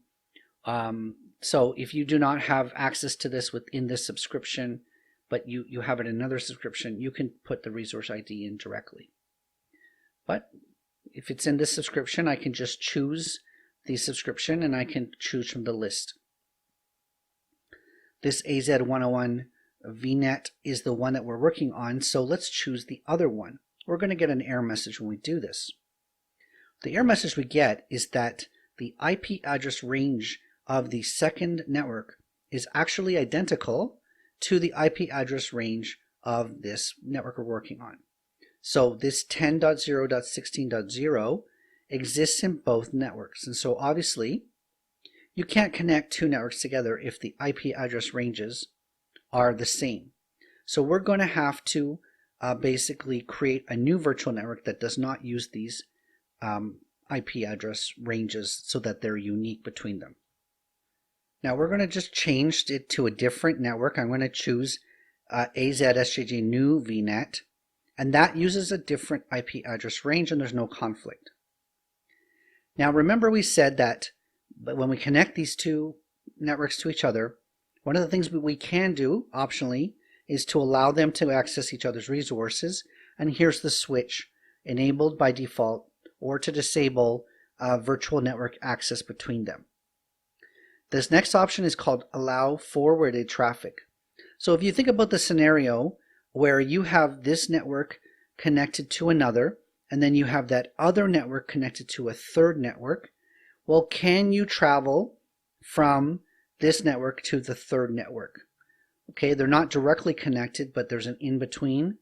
Well, this forwarded traffic will allow the traffic coming from another network to pass through this network to go to another network. It's like three networks chained together. Allow gateway transit. So basically, if you have a VPN or a virtual network gateway installed on this network, do you allow the other network to access your gateway? Okay, so that's the allow others besides your network to access the gateway that's on your network. And then the opposite. So do you want to allow this network to access the gateways on other networks? Okay, and it's one or the other. And you can only allow the gateway transit if you have a gateway, obviously. And you can only enable this remote gateway if you don't have a gateway. So we've got this new peer that we're going to be created. We're going to enable access between them. And we're not going to set up any of these options. I'm just going to click OK. All right, so once we've done that, the peering is set up halfway. So the peering is set initiated.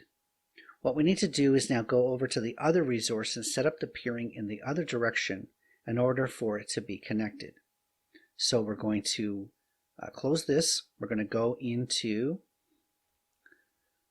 virtual networks again. And I'm going to go over to the other network that we were setting up. We're going to go down to peerings, minimize that window, and say add AZ-SJD new peer. We're going to say resource manager model. We're going to choose the 101 resource group virtual network. We're say it's enabled. We're not going to choose any of these and click OK. Now it says adding this peer.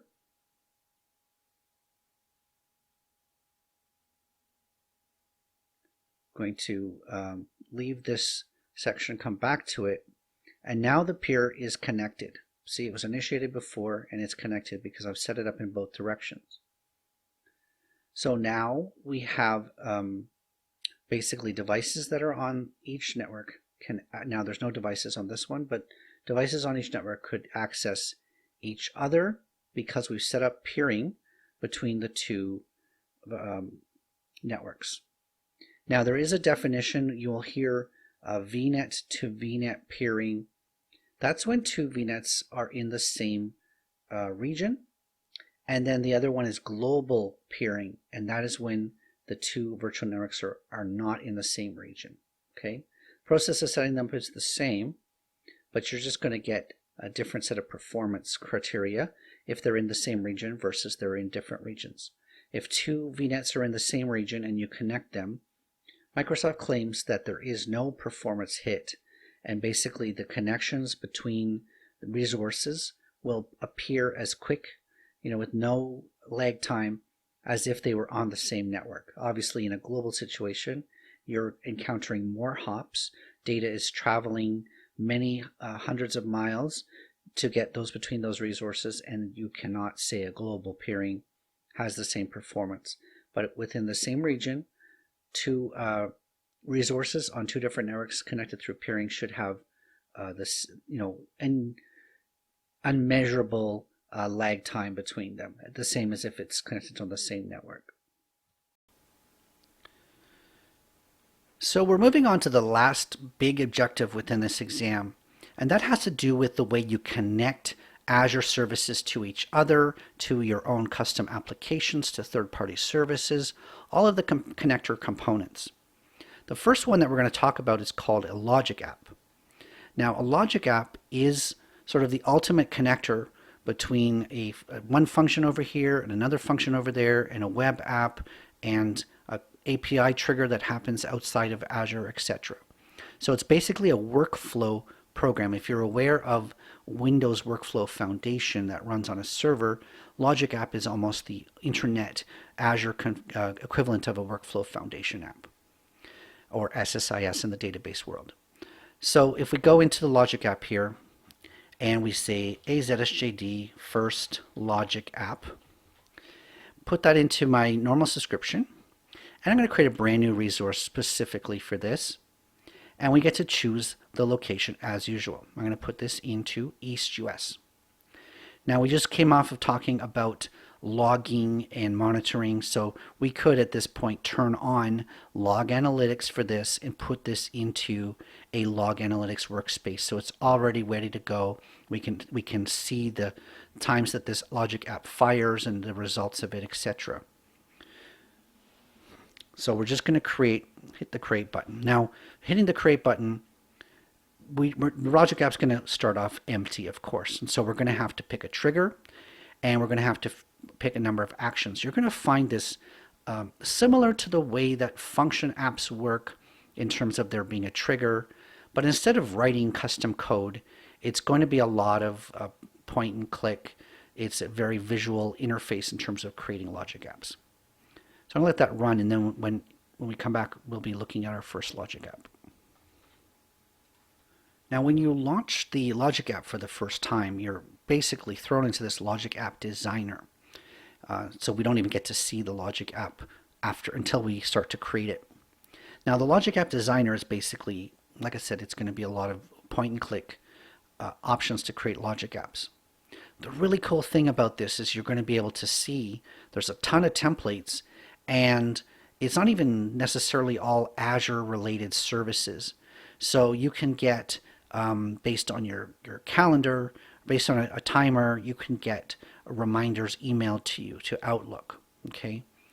You can talk about Twitter. So post to Slack if a new tweet matches some hashtag. Right. So this is Microsoft Azure's answer to if this then that, IFTTT, or to Zapier. Okay, so same type of logic where you can connect anything that has an API with anything else that has an API, and the logic app is the connector. So deliver an SMTP email when somebody tweets. So if you want to track when Bill Gates has a new tweet, you can hook up this logic app and it'll send you an email every time he has a tweet. So it connects Facebook, it connects Dropbox, it connects MailChimp here, lots of other services. Now it's not probably as infinitely flexible as a Zapier or if this then that, but it's pretty cool. Now just like a function, it needs a trigger. So how does this logic app get started? Either it starts on a timer, or it starts when it's called, so an HTTP request is that fires it off, or it's out there monitoring a Dropbox location or a service bus queue or a Twitter, or it's monitoring an email account. Event Grid is a way of connecting all those Azure services with each other. So all logic apps have to have a trigger. So let's create our logic app to fire when an HTTP request is received. Okay, so it's not until I generate the logic app that the URL will be generated. So the URL will be generated. Now, do we need this URL to contain some type of data? Maybe the name of there has to be a name type of parameter, etc. Maybe the path has a parameter. How does data get into this? It's either posted or it's part of the URL. Let's not use any particular data for now, but we can certainly do that. Next, we create an action. So when this HTTP request is received, what is it going to happen? Is it going to create a blob in a storage account? Is it going to create a file in Dropbox?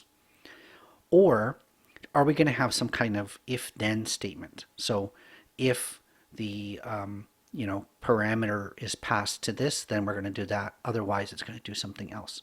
So you'll see some familiar programming concepts in terms of conditions, for loops, or if you just want to wrap everything into a scope as a container. Those are sort of the options, variables, right? Arrays, things like that. So there's a lot of things, and you'd almost have to like search from the hundreds of the things that are available. Right? Is it going to read from a database? Is it going to connect to a Azure Data Factory, Azure Data Lake, all this stuff? And this is just the Azure stuff, never mind all the buffers and the boxes and things like that. So finding the actions is really going to be the interesting bit. Now, or we can simply just return and say thank you, right? And when we do that. So when an HTTP request is received, we're actually not going to do anything interesting. We're just going to return back 200 code, and we can basically say, thank you in the body of that. So that would be like the simplest, maybe this is like hello world, right? So this is sort of the simplest send a request and return a response type of logic app. But remember, we've got the options to do all sorts of functions within Azure, call other functions, and build very complex, 10 and 20 steps. And we'll do that in a second. So we've got this hello world. Let's click here to see the URL. So this URL is our URL for this particular request. Now this particular one is a post URL, so we can't use this in a browser address bar. But if I use a poster, an online API request.io, where we send this URL using a post request, we can see that it returns response code 200, and the body of it just says hello world. So this was a successful test of our super basic logic app. Now, again, adding to it would not be difficult. We could go into this add an action or create two actions that are going to happen in parallel. We can create our if statement. We can say if, and then we're going to choose some kind of value that comes in as a parameter. If this is equal to that, or if this is less than that, then we can have a true condition and a false condition, and then from there respond to our hello world. So logic apps basically give us a lot of options to create flow charts, workflows within Azure, and perhaps given our use of function apps in the past, perhaps we want to search for a function app. We can call our AZSJD new fun app, and then that timer, this is a time trigger though, but if we had a web call trigger, we can basically force that to run, etc.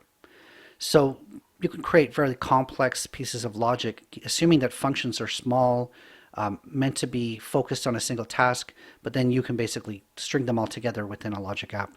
So it's basically a cool way of connecting various things together within Microsoft Azure and even outside of Azure.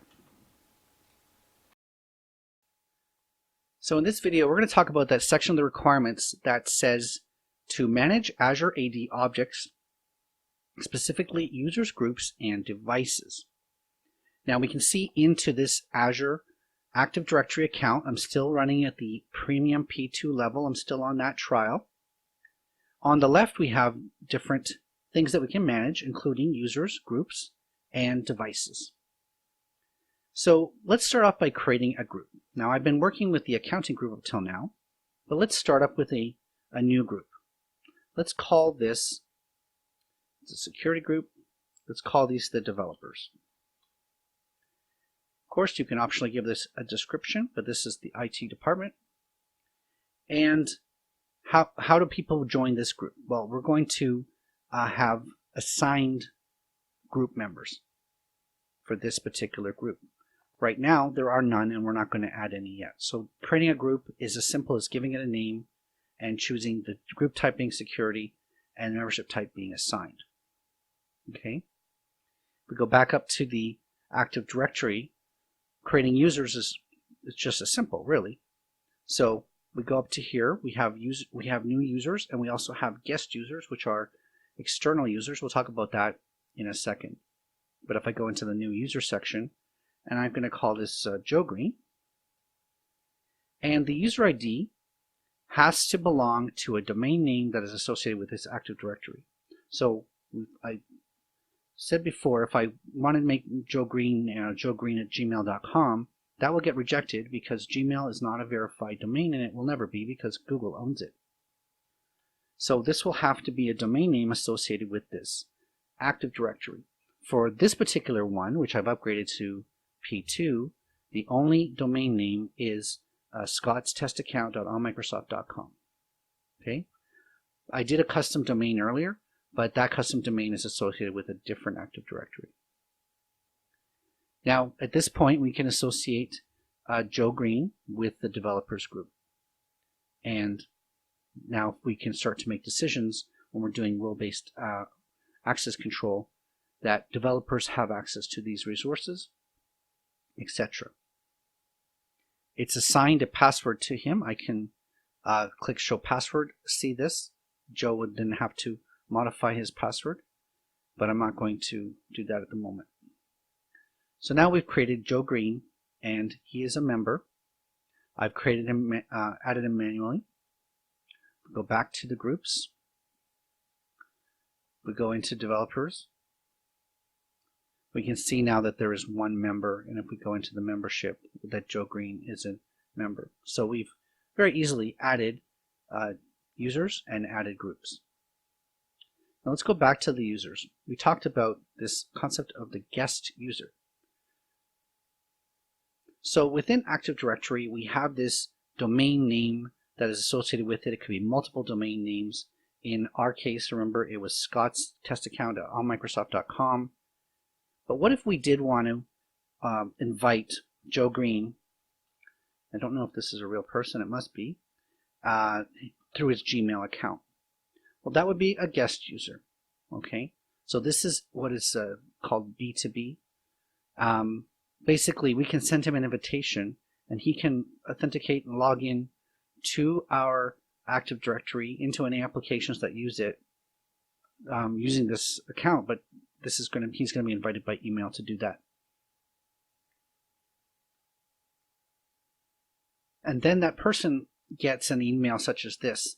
So you may want to put a little effort into formatting this, but basically you've been invited to access applications in this organization by me, and click to get started. And then this will take you through a registration process essentially to join that Active Directory account. Now when we were creating our groups earlier, remember we had the choice of creating several types of groups, one of them being assigned users, which we did for developers, And another type is called a dynamic group based on user. So what is a dynamic group? Well, a dynamic group is basically a group that you can set a rule that will auto add people to that group based on the rule. So for instance, I want to create this dynamic group called the Scots, and it's going to contain anyone whose name begins with Scott. And so I'm going to go down here to display name, and I'm going to say starts with down here, and I'm going to say Scott. So anyone whose display name starts with Scott will then be added dynamically to the Scots group. Add query, and then I'm going to click create.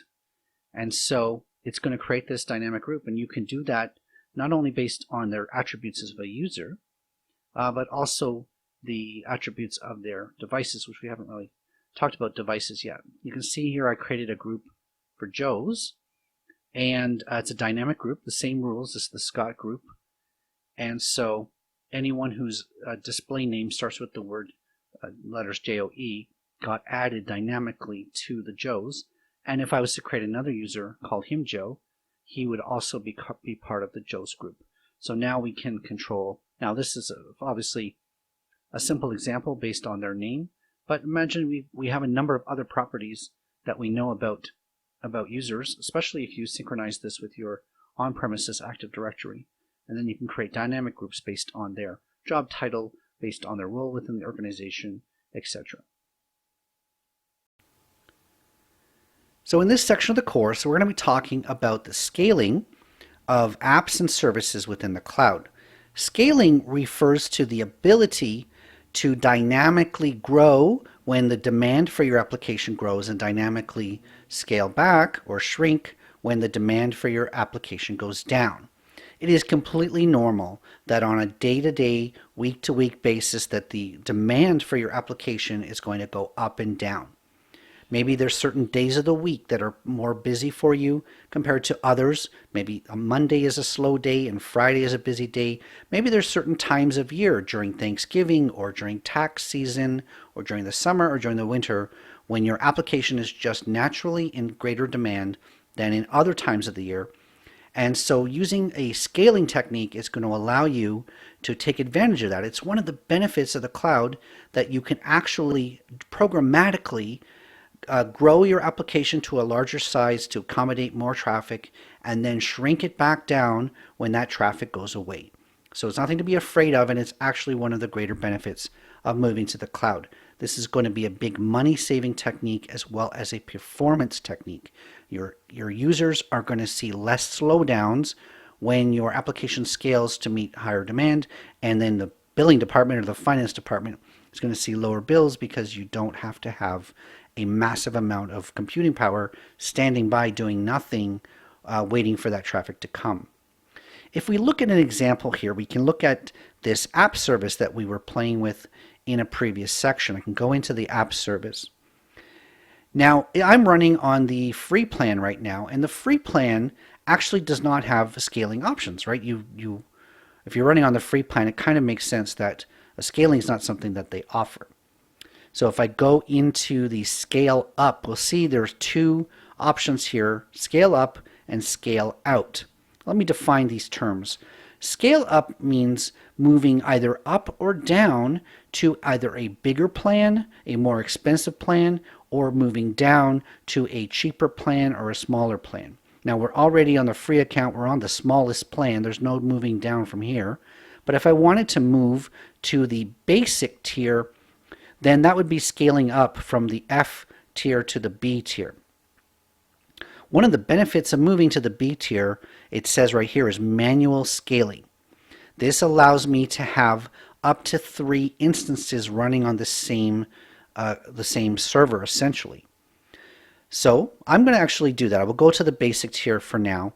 But remember, this is manual scaling. We haven't talked about automatic scaling just yet. I'm going to click apply, and so what's happening behind the scenes is that my application, they're spinning up a B1 service for me, they're moving the code over, and then when it's ready, the traffic is just going to migrate from talking to the F1 instance to the B1 instance, and then the F1 is going to go away. So it's sort of seamless. It doesn't actually bring my site down when I do this. Okay, so now that was quick. You see, I moved from the free tier to the paid B1 tier, and that was done in, what was that, about 20 or 30 seconds. Now, one of the benefits of this is this manual scaling, as we said. Well, that is called scaling out in terms of the instances. If I switch over to here, scale out, you'll see that by default I have one instance. That means that this application is running in a single process on this app service plan.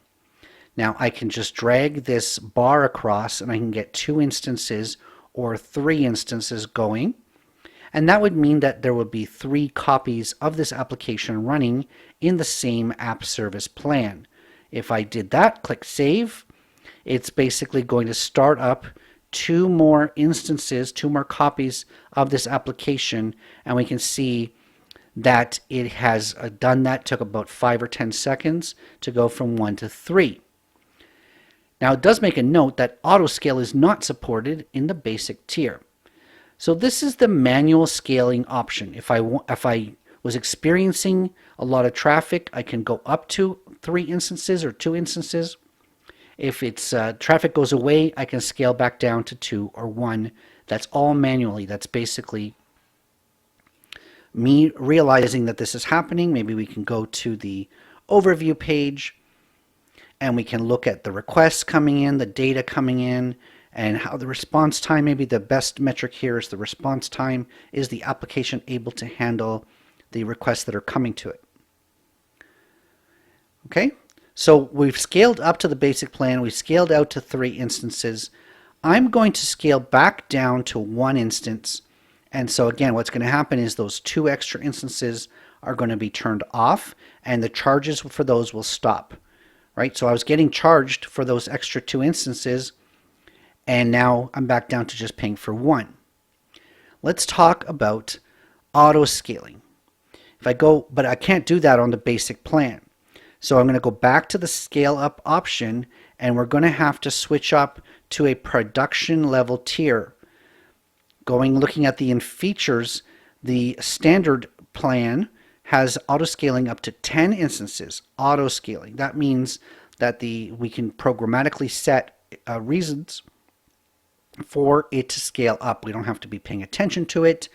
We can be sleeping or doing our normal work, and the application will grow and shrink based on the rules that we set. So I'm going to upgrade to the standard plan, and in the next video, we're going to set some auto scaling rules for this application. So let's talk about the message-based architecture. We talked about this a little bit within the long-running apps, but there are more message-based solutions within Azure to talk about.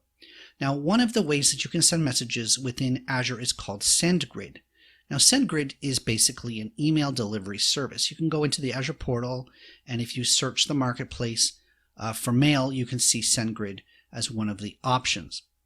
It's basically a REST API that your applications can use to either send or receive email messages.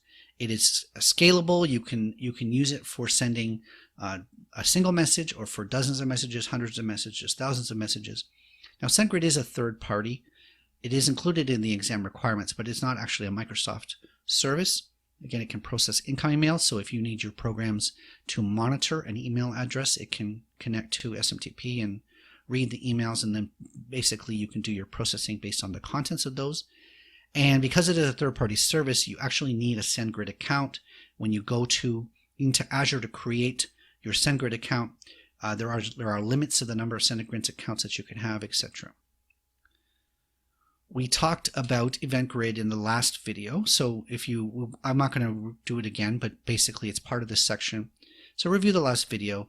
It does allow you to connect a lot of event sources within Microsoft Azure to other computing models within Azure. So you've got, new files are created in your Blob account, or a new message was added to a service bus queue that could trigger any kind of program from Logic Apps, Azure Functions, webhooks, which could trigger like a web app, etc., to fire. Okay. We haven't yet talked about the Azure Relay Service. Now, the Relay Service is not so much a messaging platform as a way for messages to pass through your company's firewall from the outside. That sounds a little bit scary, but the way that it's set up is you enable Azure Relay Service within your Azure account, and that gives you an endpoint. You install an application inside your company's network on a server, and that establishes the communication between the inside of your network and Microsoft Azure. Typically, there are a couple of ways that you can communicate over this channel. The legacy way is using Windows Communications Framework, WCF services. So basically, you've got applications outside your network that want to call API services inside your network, and those pass over HTTP, over this connection, etc. Okay, so the big upsell of this is you don't have to go and make changes to your firewall settings. You don't have to talk to your security team, although you want to let them know this happened. The way that it works is when you install the application inside your network, it does an outbound connection to Azure, and then it leaves that channel open, and so messages can pass in from Azure into your company's network over a channel that was initiated as an outbound connection. Okay, here's a diagram that sort of shows this. As you can see, now this is the old style of web roles and worker roles, but it's still valid in terms of you've got applications, whether they're programs or app services or any of those computing models outside of your network. They can call an endpoint that is inside of Azure called the Service Bus Relay that passes over your firewall and communicates to your on-premises application that has an endpoint inside. Okay. Now, the two types of service relays are called hybrid connections and WCF relays. I'll be brief to describe the differences. The hybrid connections are sort of more sophisticated connections. They're based on old BizTalk services. They allow, not only do they allow HTTP communication, but you can use WebSockets. And because you can use WebSockets, you can have applications running inside your network and applications running outside your network that can communicate to each other that don't require WCF to be enabled. Now, WCF is a specific platform for talking securely, and it's Microsoft.NET. I believe it's a proprietary thing with Microsoft. I might be wrong on that, but basically, the WCF relay is only for WCF services. You cannot use any other communication using a WCF relay. It's a legacy offering. And again, it's only HTTP to WCF backend services. The next type of messaging that you can use is called Notification Hub. Now, this has got a very limited use because you're basically sending messages through your Notification Hub to mobile applications. So the scenario is your company has an application that people can install in the Android store, within iTunes store, or in the Windows store. And if you use your Notification Hub, the right code within those applications, then you can basically pass messages to those devices. Now, it is very flexible because you can push messages to all devices at once, or you can have specific, like you only want to notify Android users, or you only want to notify people using Android, the Nugget operating system, or iOS 10 users. You can also have a specific user. Let's say you want John Doe to get a notification, then you can use notifications to specific users based on their location. So maybe you only want Canadian users to get this message and American users to get a different message. And it can also be personalized. So the message itself can say, "Hey, John, we got this new thing for you." So Notification Hub, you only need to worry about this if you've got apps and you want from your backend services to be able to communicate to those apps. And so I'll go back a screen. You can see that it's using the standard Apple push notification service or Google's Firebase or Windows notification service. So it integrates with those third parties notification services so that you can get those messages to your applications running on people's phones. Next up, we have Event Hub. Now, we talked about Event Hub in the last video as well. I do want to highlight this diagram that shows on the left you have devices, then things that produce events. So typically this is going to be phone apps, application installs on people's computers, your car fleets, your Internet of Things devices, your Fitbits. All of these things can produce events. And instead of having them call your applications directly and having to worry about the scaling and the load on that, you put Event Hub in front of it, and Event Hub can accept those events and store them.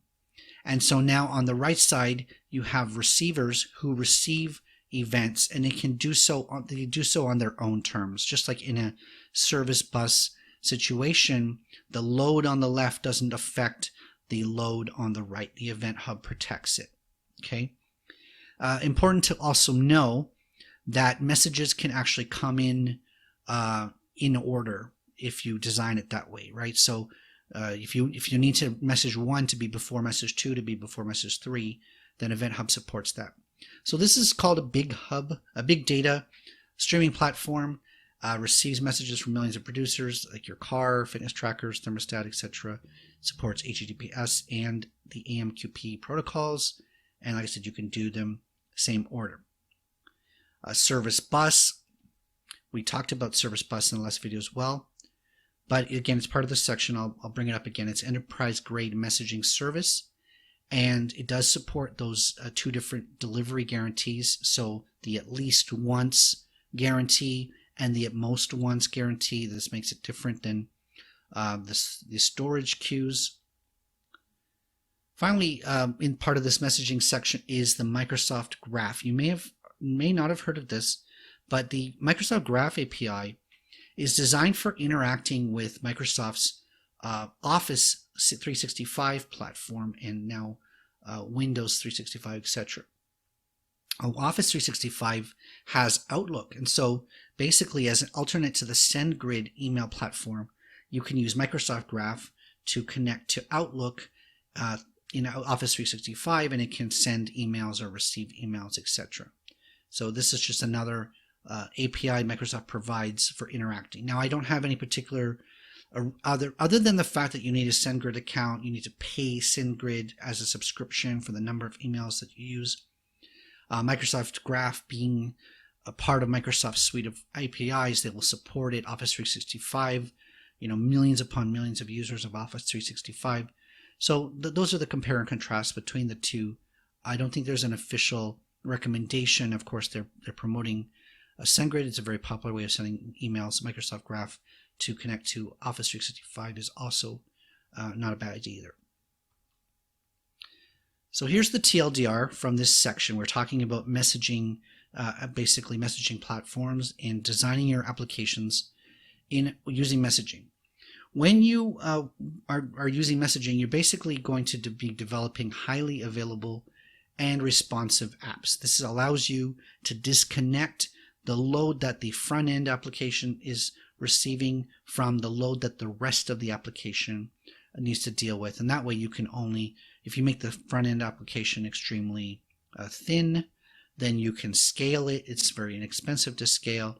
If your load goes up and down so in such drastic measures, this is a good way to make your application pretty calm in the back end, right? The waves are basically isolated from the rest of the app. If you need to send messages, then you use things like emails, whether it's a SendGrid or Microsoft Graph. You can use queues like storage queues and service bus queues. The Azure Relay Service allows messages to pass from applications outside your network to services running inside your network. Typically it's a WCF service, but it doesn't have to be. You use Notification Hub to send notifications to mobile devices. Event Grid is a very good glue that stands between event producers like your subscriptions and resources groups and anything within Microsoft Azure that can create events, and a bunch of event consumers that could be a logic app, could be a function, etc. Event Hub, on the other hand, is more of an IoT service, and it can handle millions of events for millions of concurrent users, multiple gigabytes per second coming in, and that way the applications, again, running on the other side of your event hub are not necessarily need to be affected by the growth and drop of supply and demand. So in this section of the course, we're going to be talking about the automation of the deployment of virtual machines. Now, within Microsoft Azure, the automation of virtual machines is usually done using ARM templates. As you know, ARM is the Azure Resource Manager model, which is the modern way of organizing and deploying resources into Azure. The opposite of ARM, of course, is the ASM model, which is the classic deployment model, which we don't use anymore. So when you do a deployment of a virtual machine, you usually get a screen like this saying your deployment is complete. Now we can see, if I actually go back to this particular resource group, we can see that I've done many different deployments to this resource group, but we're going to focus on the virtual machine one. Okay. Now, one of the options we get when we're looking at deployments is to look at the template. The template consists of two items. There's the template and there's the parameter file. We could download the template, which I'm going to do, and we're then also want to download the parameter file. Now, the scripts that are being presented, the CLI, PowerShell, .NET, and Ruby, only exist so that we can execute this template. These are not the PowerShell equivalents of the template. They don't replace the template. They basically require the template. Let's look at what has been downloaded. So I'm going to click it to open it. And if I bring it back into frame, you can see that it's got the template, the parameter file, and it has a PowerShell, a CLI, Ruby, and some C# code in order to deploy it. So there's 4 different methods to deploy it built into this zip file. We're going to open up these files and we're going to look into them, and we'll try to explain how an ARM template is organized, and to the requirement of the exam, how do you modify the ARM template. So here we can see inside the template.json file. Remember, we have both a template and a parameters file. Now the template JSON file is in the format of a JSON file, of course. The first property is the $schema property. This schema refers to the deployment template.json URL, and that's a required field. Now the version number is a version number that you can control. So you can see here that Microsoft gives us version 1.0.0.0. But if you wanted to check this into a source repository, if you wanted to use this template as the baseline for your environment and then make changes to it, you can increment this version number so that you'll know which file is the most recent, etc. There's also a parameters file. There appear to be about 20 or so parameters being passed, and we'll review them when we get into the parameters JSON. Variables are similar to parameters, but you can see that these are basically computed fields. So the deployment template is actually taking a resource group function and the name of the resource group this is being deployed in, and constructing a virtual network ID based off that. So this is basically a area where variables are constructed. They're not input from external. The key section here is the resources section. Now this is where all of the resources within this deployment get defined. We're going to look into that in a little bit more detail in the next video. I'm going to scroll down here. The last section is the outputs. And so once everything's been created, this ARM template is going to be able to return the admin username as its output, even though that's a parameter that's being passed as input. But this is the verification that this works. Okay, so this is the basic overview of what an ARM template looks like. If we flip over to the parameters file, we can see that there's going to be one parameter for each of the parameters defined by the template. So the template has a location parameter, which is a string, and in the parameters file, the location is being sent to Central US. Now, the way that it's got these values is that when we created this resource within the Azure portal, we chose Central US as the location. Azure portal created a new virtual network interface name for us, and we accepted it. We could have changed it, and that got set into here as well. So all the values in here basically come from our selections, our choices, as we were creating the resource in the portal. Now, that's the basic overview of the ARM template. In the next video, we're going to look at editing this and then being able to do deployments based on our edits. So one of the most common questions that you're going to get is, how do we get data, massive amounts of data, into this storage account or out of the storage account? So if we go into the Storage Explorer, as we uploaded a single file from our computer using this web browser. Certainly, it's not the ideal way to move files. I mean, this is interesting and it's easy to do, but if you really had a lot of files that you wanted to move, terabytes and multiple terabytes of files, your web browser is not a very good way to do that. The way that Azure handles massive amounts of data is called an import or export job. If we go back home into all services, we can actually just scroll down, so there's a big list of services, into the storage section of all services, and you'll see import export jobs under storage. Let's go into there. Now, I don't have any import or export jobs, but I can certainly create one. So let's start with an export job. That's like maybe the easier one to explain. Let's imagine that we had a massive amount of data in our Blob account and we wanted to just sort of download all. We want to download all the files from our storage account. We're going to fire that off as a job. Okay. Use my existing subscription, and this job is going to exist in a resource group, so I'm just going to choose the existing resource group. Now, we do need to choose the data and the destination, so choose the storage account. Now, one thing you're going to notice is that this screen only supports storage account version 1. So we created a storage account v2, but the import-export does not support v2 in this portal. So I created a v1 storage account, and I called it another new. Okay, it's going to basically be a brand new thing. I want to export all the data in from that storage account. Now, Microsoft's going to then take this data, it's going to put it onto a hard disk, a data box, and it's going to ship it to me.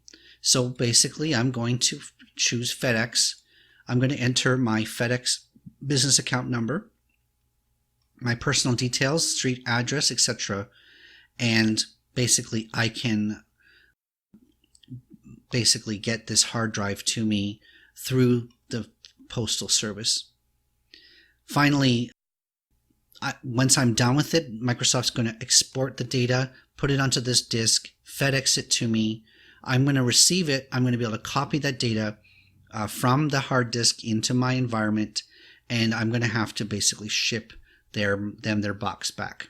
Okay, so this is called Azure Data Box. Let me just Azure Data Box. There are many different sizes and capacities and styles of the Azure Data Box. Everything from, this is a 100 terabyte option. There's a single disk up to 8 terabyte, and you can get 5 of them up to 40 terabytes.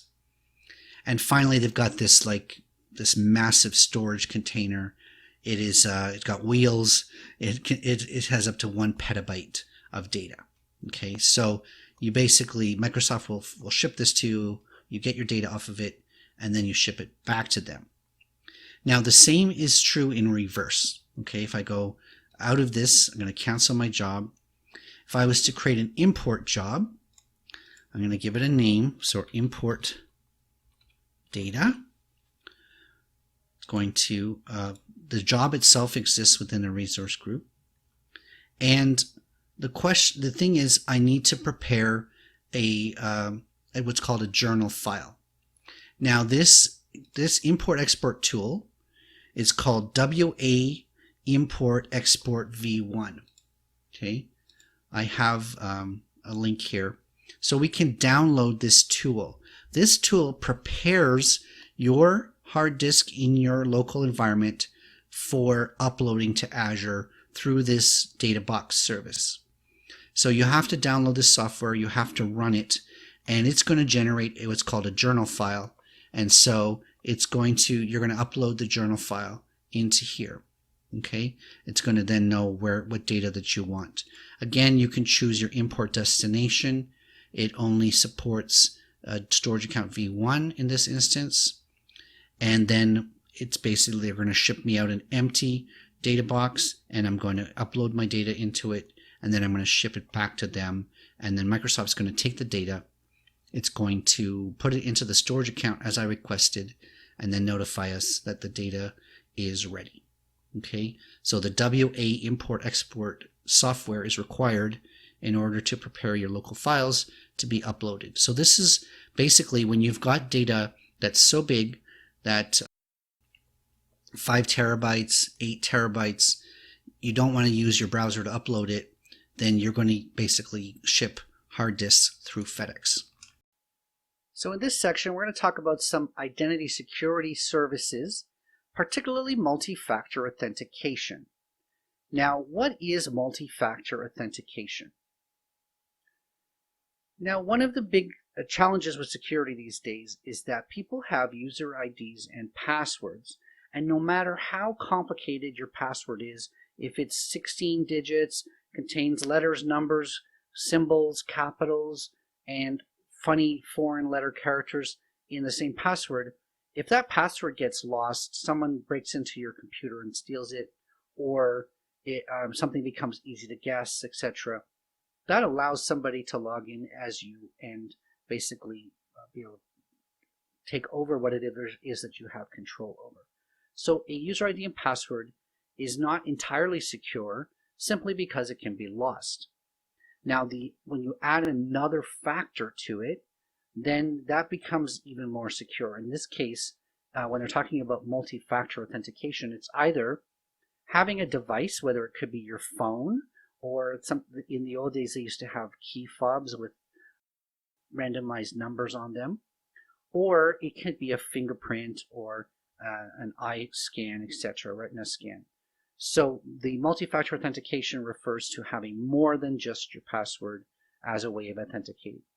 And that's why it becomes more and more common for you to require your phone, and either you get an SMS message, you get an email, or you get a randomized number in an application that you have to type in order to log in just beyond your password. Now, Microsoft Azure Active Directory does support this. Either you have to pay for it, so it is available as an add-on service. It costs $1.40 per month per user, so there is a billing model associated with that, unless you're a premium Active Directory user. So if you are running on a premium plan, then it is included in that plan. Now, how do you turn on Active Directory? So in this particular case, I go into Users. Now I have a mixture of native users, Azure Active Directory, and invited users. Invited users in this case are B2B. These are Gmail accounts in this particular case. Email went out to them, they accepted, and they are part of my Active Directory, but they are not Active Directory members because their email address isn't a controlled domain. So we have this new user and guest user concept. So once I'm in the users section of my Active Directory, you'll see it says multi-factor authentication at the top. When I click this, it's actually going to take me out of the portal into a separate website. So I'm going to zoom in a little bit, and we can see it is a Microsoft website, but it's basically completely different than the portal, and it's opened in a new tab of my browser actually. Now, out of my 5 users, remember 2 of them are actually Active Directory users and 2 of them are Gmail users, which are B2B. So I can actually only enable multi-factor authentication for 2 of those users. You can't enable it for users that are not part of your Active Directory as native users. So I've chosen the 2 of them, and I can click Enable. Now it says about enabling multi-factor. Basically, they're going to have to sign in through the web browser in order to sign up for multi-factor authentication. If they access your services through their app, through some other method, might not actually work. So here's a link to how these individual users, Joe Green and John Doe, can sign up for MFA. But I control them, and so I can actually enable multi-factor. So now I've enabled multi-factor authentication on 2 users in my account, and that's basically how easy it is. Now, if I remember this is a separate tab, I can close the tab, go back to the portal.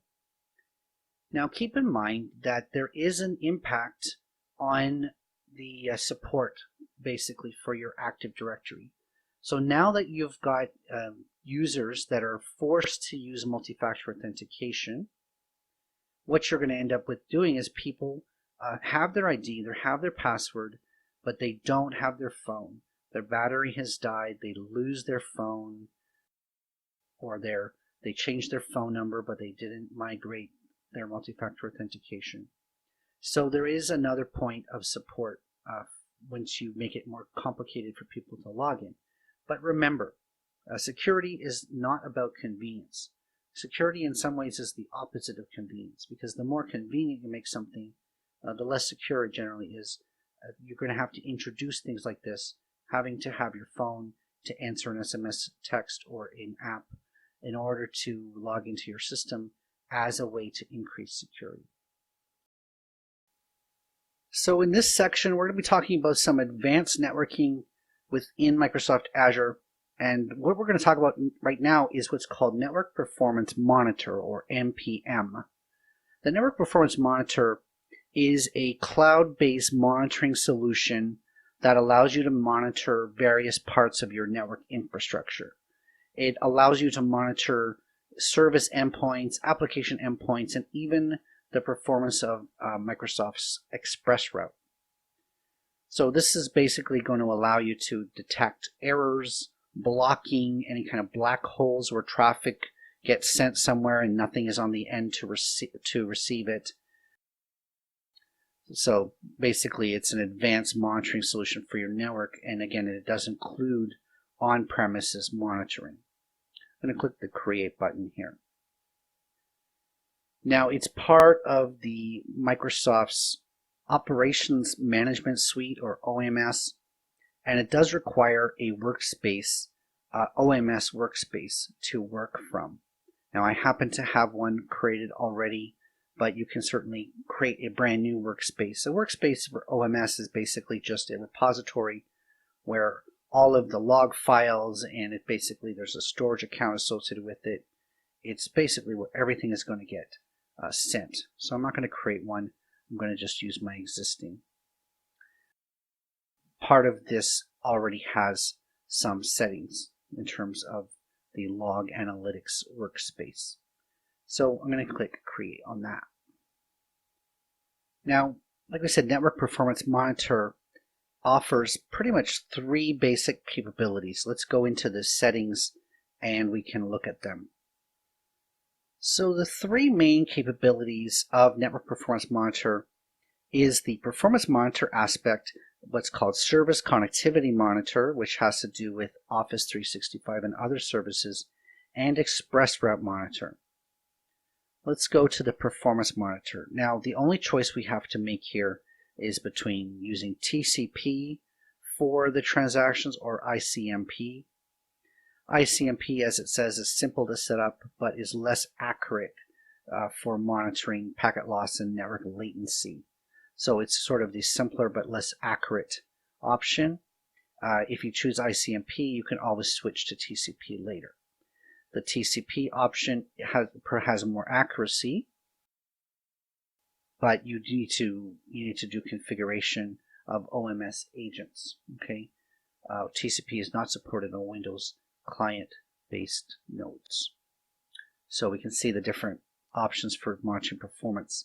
The next thing is service connectivity monitor. And we can see that the types of services that we're talking about here is Office 365. So we could, if we had Office 365 set up, we could monitor our Office 365 network connectivity and Dynamics 365. Okay, so I don't have those things set up, but we can sort of see that network performance monitor would be used to monitor the connectivity between your own offices and Microsoft services.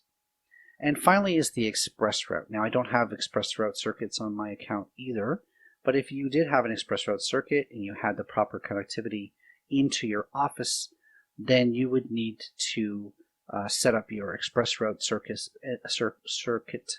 and it would basically be able to do network performance monitoring of that. Okay. Now going back to the common settings, in order for service connectivity monitor to be connected, we need to install an OMS agent. Performance monitor also requires an OMS agent within our network, one for each subnetwork on which you want to monitor network connectivity. So let's say you have 3 offices and they're all connected using site-to-site VPN into Azure. You'd have to install this OMS agent into each of the 3 offices in order for you to monitor that connection into Azure. It's also required for ExpressRoute in order, again, for you to be able to monitor traffic over your ExpressRoute circuit. So you download this, you require these keys and a workspace ID. You can also set up your firewall ports, and so there's a PowerShell script that's going to be required in order for Windows to be able to open the firewall onto the right port, etc. Okay, so this is all of the applications you need in order to monitor your network performance. So in the last section, I told you that an app service, when you're talking about web apps or mobile apps or API apps, they pretty much the same thing under the covers. It's just a different icon and a different name. But people often associate mobile apps with push notifications and offline synchronization and things like that. Let's be clear what we're talking about when we're talking about mobile apps. I'm not talking about the code that you develop that gets installed on your Android or your iPhone or your Microsoft Windows mobile device. Okay? Mobile app in the context of Azure is the back end to those devices. So those apps that are running on your phone need to talk to a database or need to send their log information to a back end or need to do some kind of function in the cloud. So the mobile app in the cloud is the back end to the presentation layer that's running on the phone. So we're talking about mobile app services. We're talking about things like notification hubs. Now, Notification Hub allows your app developers to have fairly easy access to sending notifications to phones. So, you know, Apple has its own notification system. Android has its own notification system. Notification hubs integrate all those different styles of phones. And basically, from one backend API, you can send notifications. It's also fairly flexible in terms of being able to send notifications to specific individuals or only groups of individuals. Basically, you can define how it is that you want people to be notified, and whether it's a mass notification to every user or an individual notification or some combination. You use Notification Hub as the middle tier that makes sending notifications easier. Now, the key service that we start with Notification Hubs is the Notification Hub here, and I'm going to call it AZSAD Note Hub. Now, Notification Hubs use what are called notification workspaces, and we haven't created one yet, so new space, That will create it for us. If we have an existing one, we can certainly select it. Where we want our notification hub to run, not sure why it's choosing Australia. I'm going to choose East US 2. We have to create it into a resource group, and so I'm going to put that into the new app group that we've been working with so far. Runs on my subscription. Now let's talk about pricing when it comes to notifications. There are the 3 tiers, free, basic, and standard.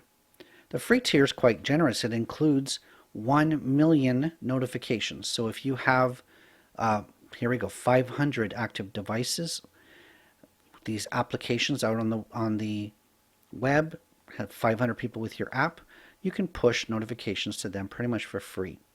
This is great for testing, obviously. If you've got only a limited set of people who have this app and we just need to notify them, it costs you nothing.